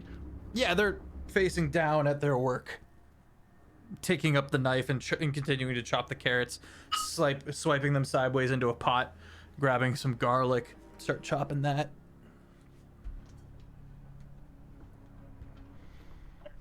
I would step back out and return to the party. As you're turning, he goes, "If I don't have this done just right, Haverbeak will have my tongue."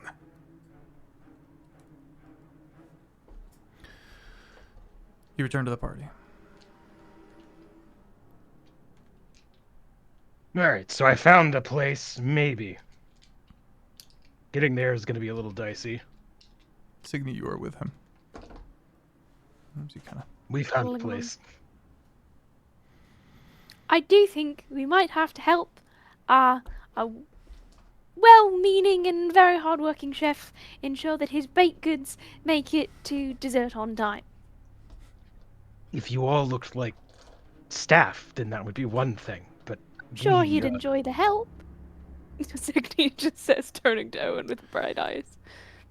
I think everyone here is within the believable local species, so you won't be able to convince them that they're the right staff, but it's not unheard of to say that they're not staff themselves. Hannah just likes the idea of an overcooked situation happening with this party. The whole rest of the episode is just minigame. I just want to know how that goes.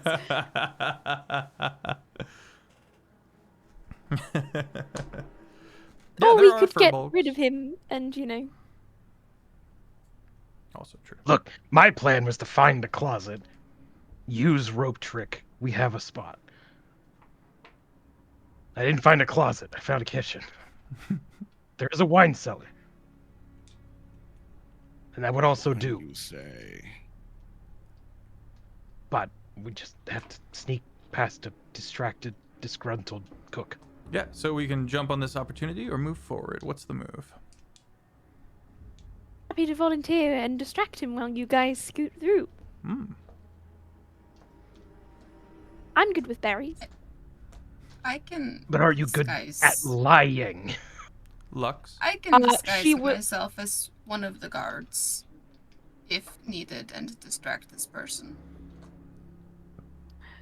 You say, "Are you good at lying?" And Cygni will slam onto her chest as there, almost like a palm print begins to glow, and she will cast Enhance ability, and she says, "I am now.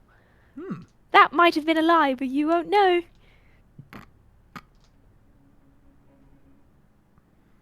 And I will be better at deception.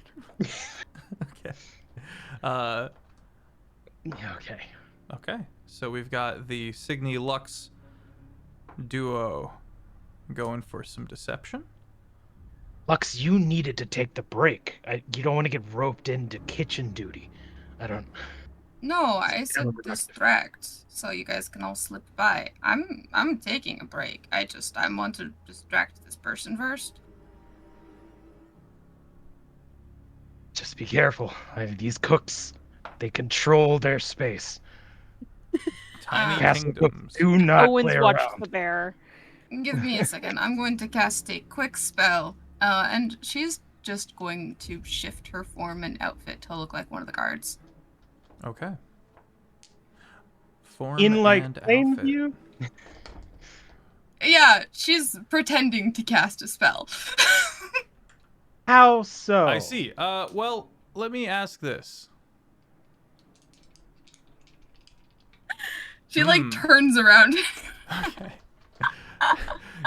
you turn around. It's dumb. She goes. Salvatore is on the other side of them, and you watch as Salvatore. You watch as Lux moves their face around and re-knits their bone structure, and just shifts, and then the outfit grows also like a foot taller. Her outfit changes. She's suddenly a man. Here's the bit that I'm looking for. How does this look magical? Well, it doesn't look natural. That's for certain. What? She's what glowy bits are gonna. you adding to keep my insight from happening? I can cantrip minor illusion, some sparkles or some shit. Okay. All right. That's enough for me.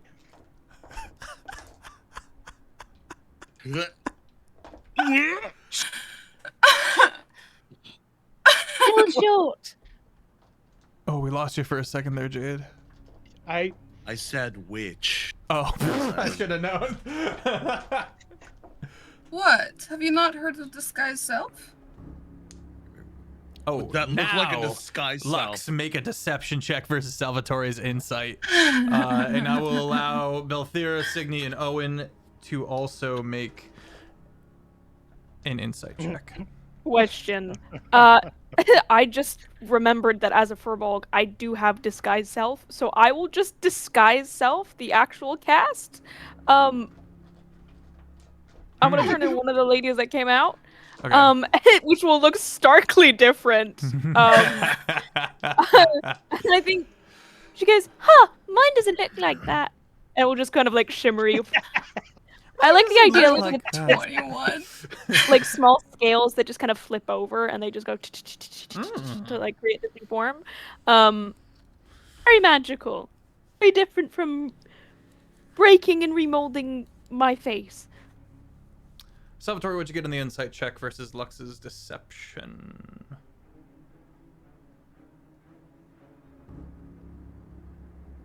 That well, it depends because it's a insight, so it's a crit plus my 1. That's a 21. Okay, Lux, what'd you get on your I deception? rolled a 21. For the first time 12 plus campaign, 9. we have rollies. Both of you roll a d20. Highest roll wins. 7. 7 or 17? 14. 7. 7. Salvatore. Which lied? I'm gonna whisper. Solely, well, I'm not gonna try that hard. I am Salvatore. First, it was you trying to claim you were a Rowan, and now you are a witch. But a lying one? I'm gonna say it to myself. I'll And I'm lean gonna... in close to your ear. I never promised I'd tell the truth. And I didn't promise they would be disappointed. Ah, fuck. Yeah, that's me. Okay. The party prepares. And when they're ready, make their way towards down the hall, across an opening into the kitchen. Cygni and Lux. Let's hear this distraction you've got in the pocket. Let's see how this goes. As the cook looks up and goes, "What?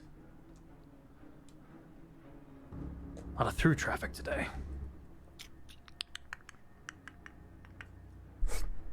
We're here to help.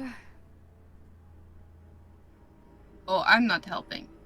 I'm here to supervise in case of the break-in. I'm here to help. Okay, And she'll kind of like toddle over. both of you roll deception. I have advantage. Yippee. Good, because that first one's a nat one. Guys, something's up with the dice tonight. 16. 16. 24. Cygni, there's like a brief like up down of disapproval before sliding the cutting board over to you with the knife on it, and then says to Lux over his shoulder, "Stand there and keep lookout and don't get in my way," as he's going to turn and start trying to get this dessert going, the creme brulee, and he's trying to torch the little sugar coating on top just right to get the little crunchy bit on top. You know, he's doing his best. Great. As he's doing it, as he turns around, the other kind of like creme brulee, because they're like small things that you kind of toast the top. Cygni is going to take a gentle druid craft and torch them a little too hard, so that is the distraction. Is he turns turns and goes, dessert. "You fucking idiot!" I have no torch. What the? Who? Where did they Ramsay? get? What shithole did they draw you out of? And everyone, Belthira, Owen, Salvatore, and Lux, if you want to, make a stealth check. Okay. Steen, you're making me so hungry. It's making me so hungry right now. It looks delicious. Also, don't stop. I'm not telling you. Don't. I'm just talking about it. Don't feel like you gotta hide your food. Please continue eating. You just made me feel like shit. Yeah, I'll sleep great tonight anyway. Go ahead and roll. Roll. What did we get on our stealth? 24. 24. Very good. Salvatore. 24. 24. Owen. Wasn't great. I'm trying to see if I can adjust that roll.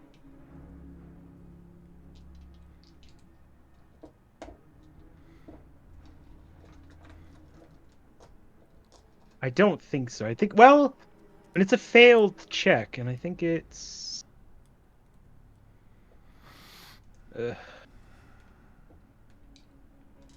You don't know yet if you failed.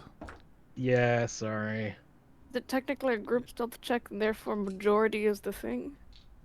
I will do something to help I've- him hide better. Okay. What you I'm got? pretty sure I can... I hear you though, Hannah. Yeah. I swear, where did it go, though? Is there like something I can do to like keep this guy's like eyes off our check? Can I throw Well, that's what something? Cygni's Can maybe doing. I could do? That's what Cygni's Oh, Cygni's currently doing- doing. okay. Then Cygni is fucking up the creme brulee. I burnt the creme brulee, and she's gonna Okay, cry burn about the it later. creme brulee. Oh, How could you? There we what go. are you? Okay. I'm an okay. idiot sandwich. Fine. I can expend a second wind. If I fail an ability check, I can add a D10 to the check. How many of those you got left? All right, what'd you get? I haven't used any second wind actually. Ah. So I rolled a 5. Rolled a 5. Hey, that's a failure. So I'm gonna burn the thing and freaking roll a D10.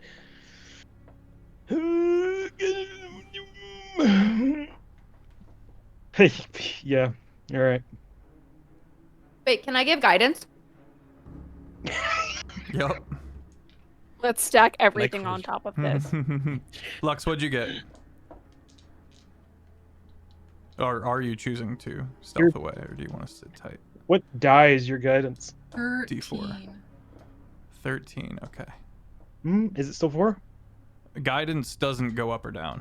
You're thinking of bardic inspiration. Okay. Yeah. Yeah, it's 1d4. It's a 4, so we've freaking made it up to 13.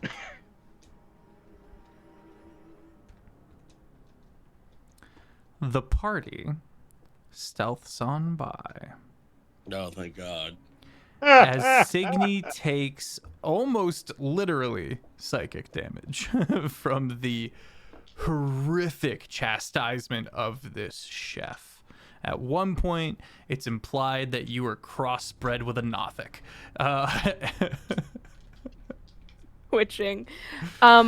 Cygni will at some point, as they manage to make it into the room, she will go back and will help make the desserts. And I think at a certain point, she will literally cast Hero's Feast to just make the perfect creme brulee. And that is it.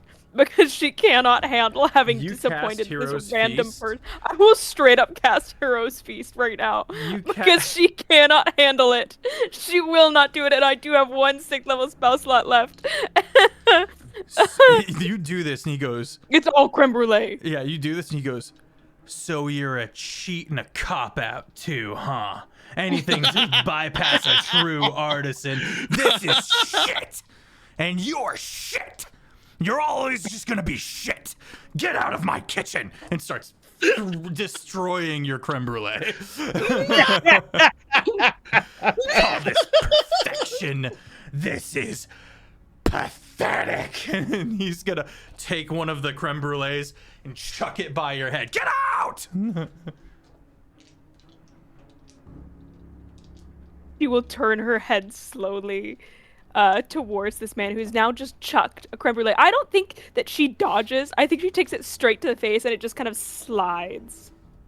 I will say, I pointed out that he didn't throw it at you. He threw it pointedly at the wall near you. Okay, just Yeah, Bye. just trying to scare you off. He's not actually like rolling to hit on you or Combat. anything like that. But he's I gonna will- keep tirading.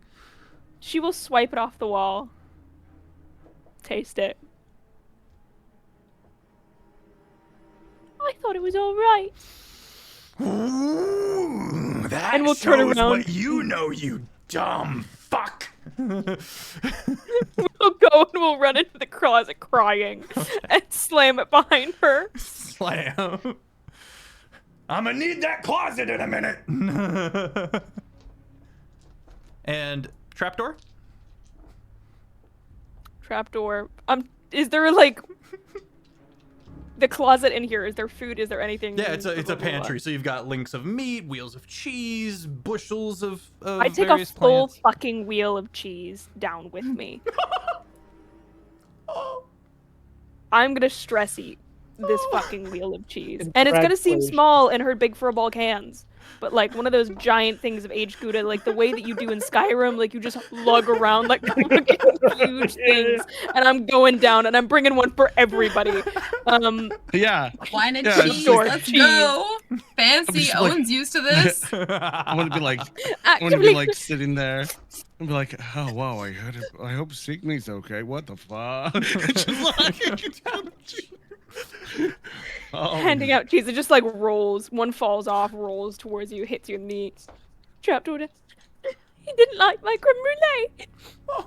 No. We'll just take a bite out of it, rind and all. Owen's just gonna be nodding in, yeah. In sympathy. The helmet that Lux would have had on to disguise their identity is just gonna like disappear. They still look like a man. Have a scar. I was They're gonna say, yeah, the cutting scar into remains. this cheese. There's no cups in here. She fucking like those bottles of wine. There we go. She grabs a bottle and she's sipping some wine and eating some cheese. Wine and cheese for the party as they get. Or sorry, he is. Oh, my apologies. Wine and cheese for the party as we grab a short rest, long rest. Please. I mean, I feel like it's definitely short rest. We don't have long rest time here. I'm so injured. We use the rope. Maybe we can do a long rest. Problem is, we do long rest. The castle's gonna be full of people again. We lose our distraction.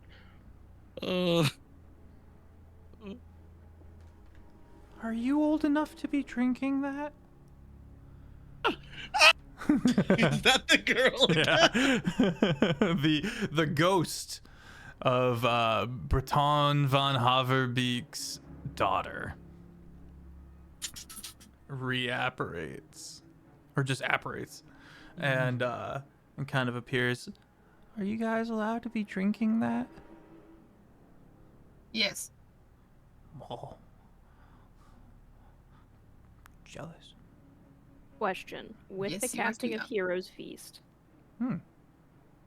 the mechanical benefits. If I say that I like stole a couple of like pastries or something like that and brought them down for people to eat, can we get the healing benefit of? I will allow you to swipe up some of your As I'm going. works.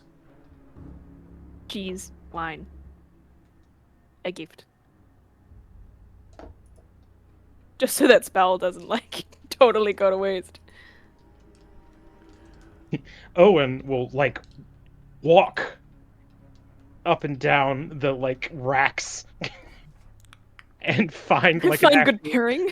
find an actual good Yes! pairing. Find a glass. He'll pop the cork. He will let it aerate. Owen, you have a background of nobility, so you get inspiration.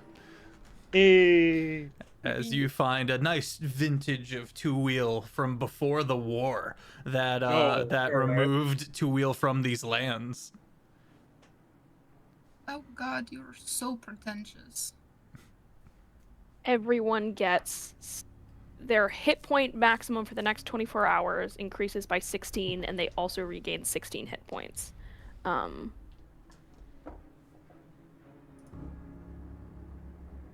From the benefits of the incredible wine pairing that Owen is bringing. That's really the cherry on top. I'm so sorry, Steen. I had cap locks on. I did not mean to yell at you in your DM. It's okay. Yelling at players. I'm used to it.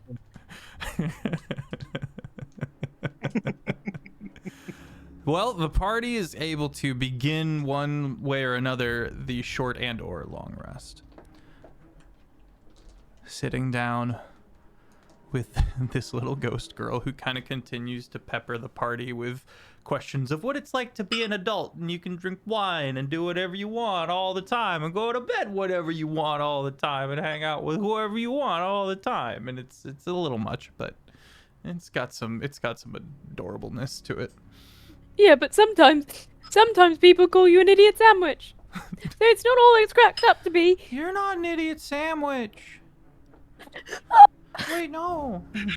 Seems to take a You're hold not of an one of your idiot hands. sandwich, Cygni. You're smart and you're kind. And those are the most important things in the world. That's what Mom says. My mum used to say that too. then you know it's true. I'm gonna go into this because I'm also having an emotional moment because only moments ago I'm gonna be like, and when you're an adult, all you do is tell lies. It's just me and Salvatore drinking wine, eating cheese, and crying in a corner. Maudlin. Having a gal's night in. You physically cannot be an idiot sandwich. You're not surrounded by bread.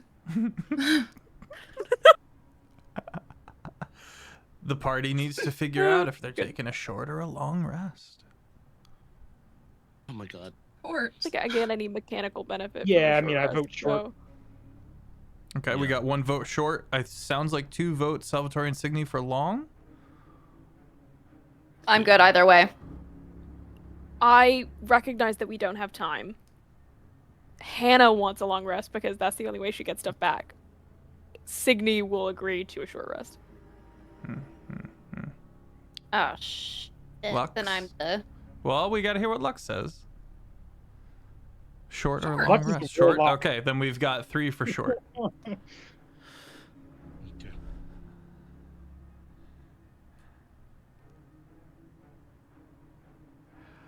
Take a short, yeah. Why not? There's a little bit of time. Yeah, there's a little bit of time where you guys are able to kind of hunker down. The wine that Owen chose pairs perfectly with this type of cheese.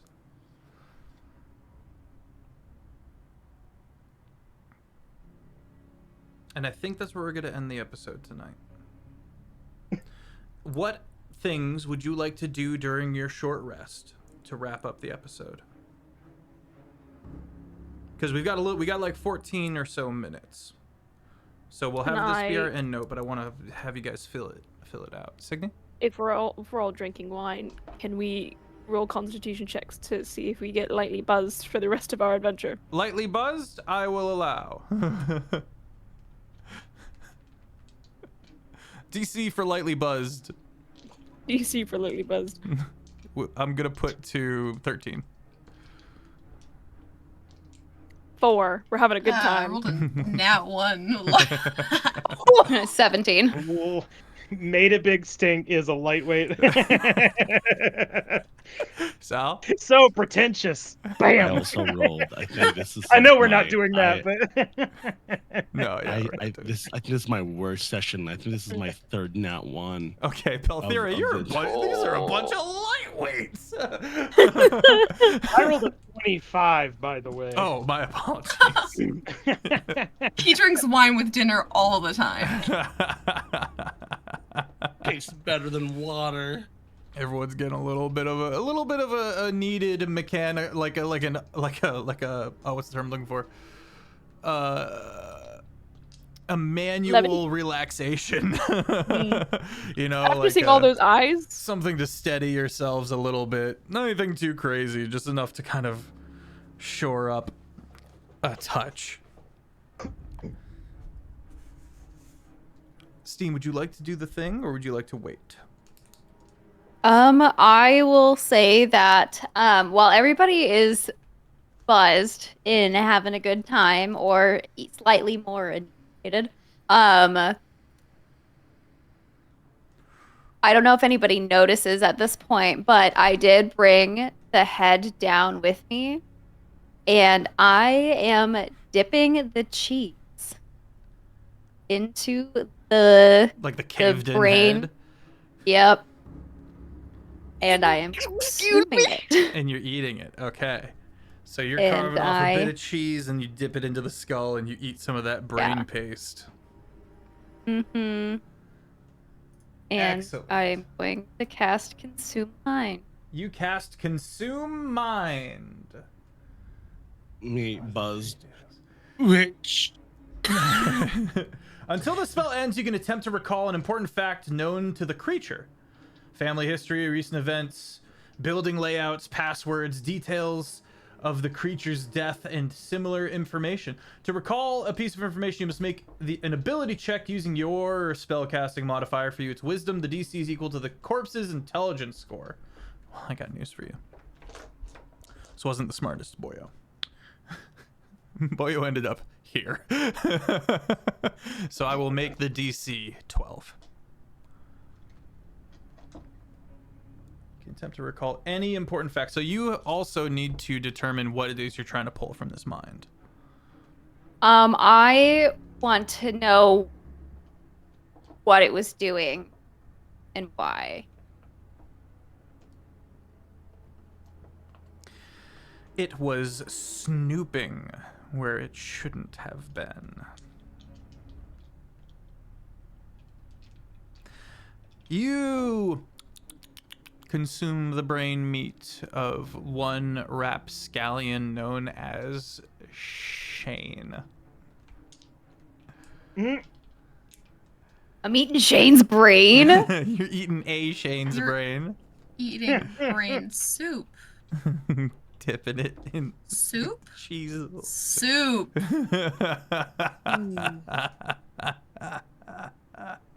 Wrap it back to session 1. Soup. There we go. I mean, he did call it chowder. Yeah. I did this. Chunky. Yeah, so this individual you find is a part of a budding rebellion within the Isivak populace,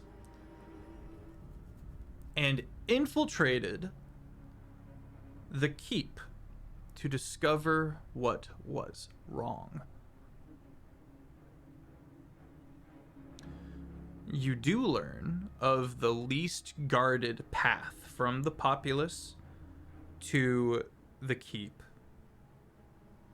And it's actually a supply lift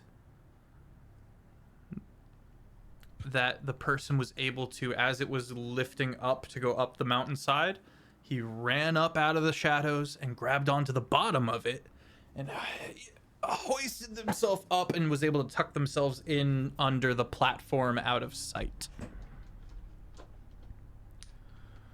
This was the fell angel. Dog, my bad. I thought you grabbed one of the. I thought you grabbed one of the third corpse. I'm so sorry. Let me run all that back to you. It's twice now, gang. My apologies. You grabbed the fell angel itself. Fuck me. Okay. Fell angel named Shane. Shawnee.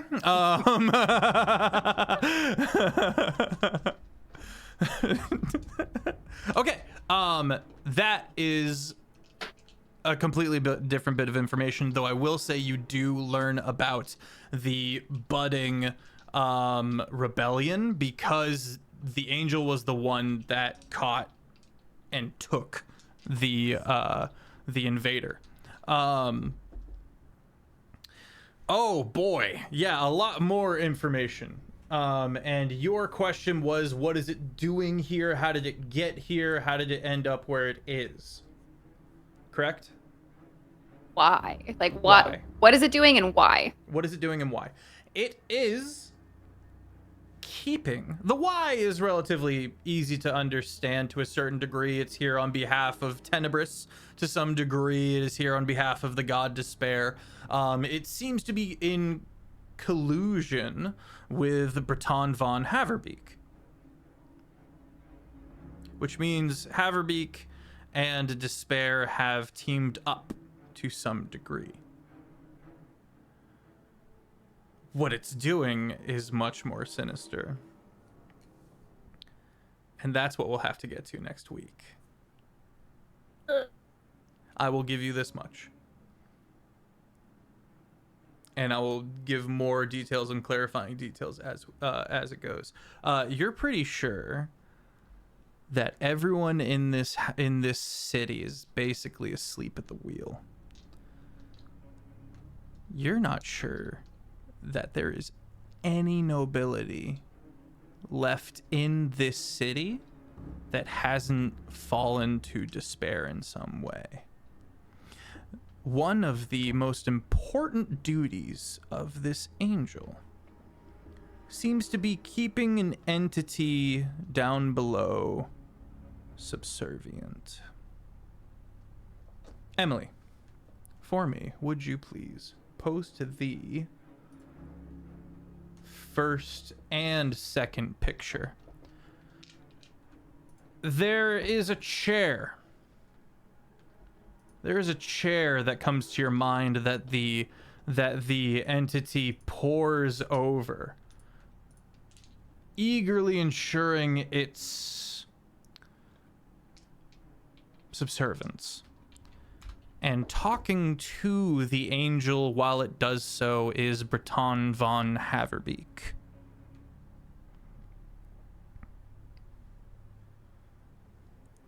The last thing you see, the last bit of information you get, is the angel nods to Breton von Haverbeek, who lifts up their, kind of lifts up the various dress-like linens and sits in the chair. And the 4 broken arms slowly wrap around Haverbeek, whose head begins to tilt to the side.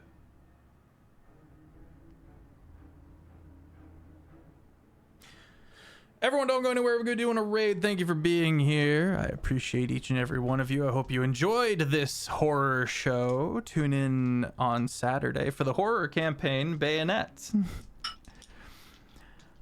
Thistle and Quill on Sundays. Terraform on Tuesdays, then right back here. Yes, that's 4 weekly streamed campaigns, and you can find more on the YouTube. It's called Longshot, and if you would like to join our community, we're over on the Discord. We're as chaotic as we are wholesome. We have bingo, campaign-related bingo. If anybody won bingo, please post it in that channel. I would love to see it. It's always vastly funny for me vastly entertaining for me to see which ones got got.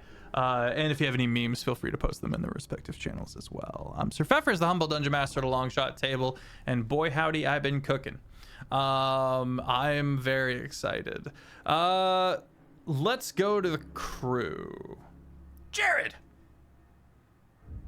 Owen, take it away while I gear up for this raid. Well, did some blunders. Did get the kill though, so.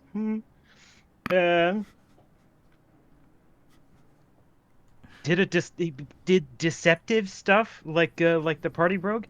That somehow that worked out barely. Found a good wine. He's definitely got his got a little book out. And is sketching like football plays of the battle and going over it in hindsight. It's a notebook full of these little tactical diagrams where he's trying to understand what went wrong in the fight. I like that. Salvatore, what's he up to? Oh man, what to say? Blinded, banished, lied to, and poor. That is Sal's session. Loved every second of it. I was just like, damn, I really got my shit wrong. Yeah, Sal's having a great time. I think Sal's taking a chill, banish your second time. And, he loves it. And again, I probably should have done this earlier, but hi, my name's Jade. I go by TooHardTheBard on all socials. Find my Instagram, find me on Twitch, find me on TikTok, and I'll be right there. I'll go ahead and throw it over to Jet. Jet, take it away. Oh. I couldn't find tape. I was going to tape it to my forehead, but she went right to me. Yo, what up? I'm Jet or Pingu, Cos.Pingu across the interwebs. You can find me here on Thursdays playing as Lux, and you can find me over on Tails Guild on Tuesdays playing as my Stargirl Astra. Lux is heavily judging Belthira. Is like probably at some point during the short rest, after consuming a little too much wine, like leans over to Owen and says like, I don't trust this one. Yeah, I don't. Not that she really trusts any of y'all. But this is especially fucking sus.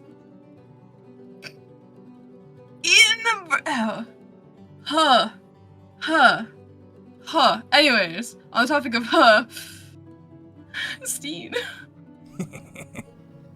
I don't know. Do you guys comprehend what I'm doing? Being slightly tipsy? You are holding an upside down skull that's been cracked open and you're dipping cheese in it. You were very clear what you're doing. Witch. Oh my god. I'm not a witch, I promise. I'm just a death cleric. But Zombie, apparently. Where's the difference?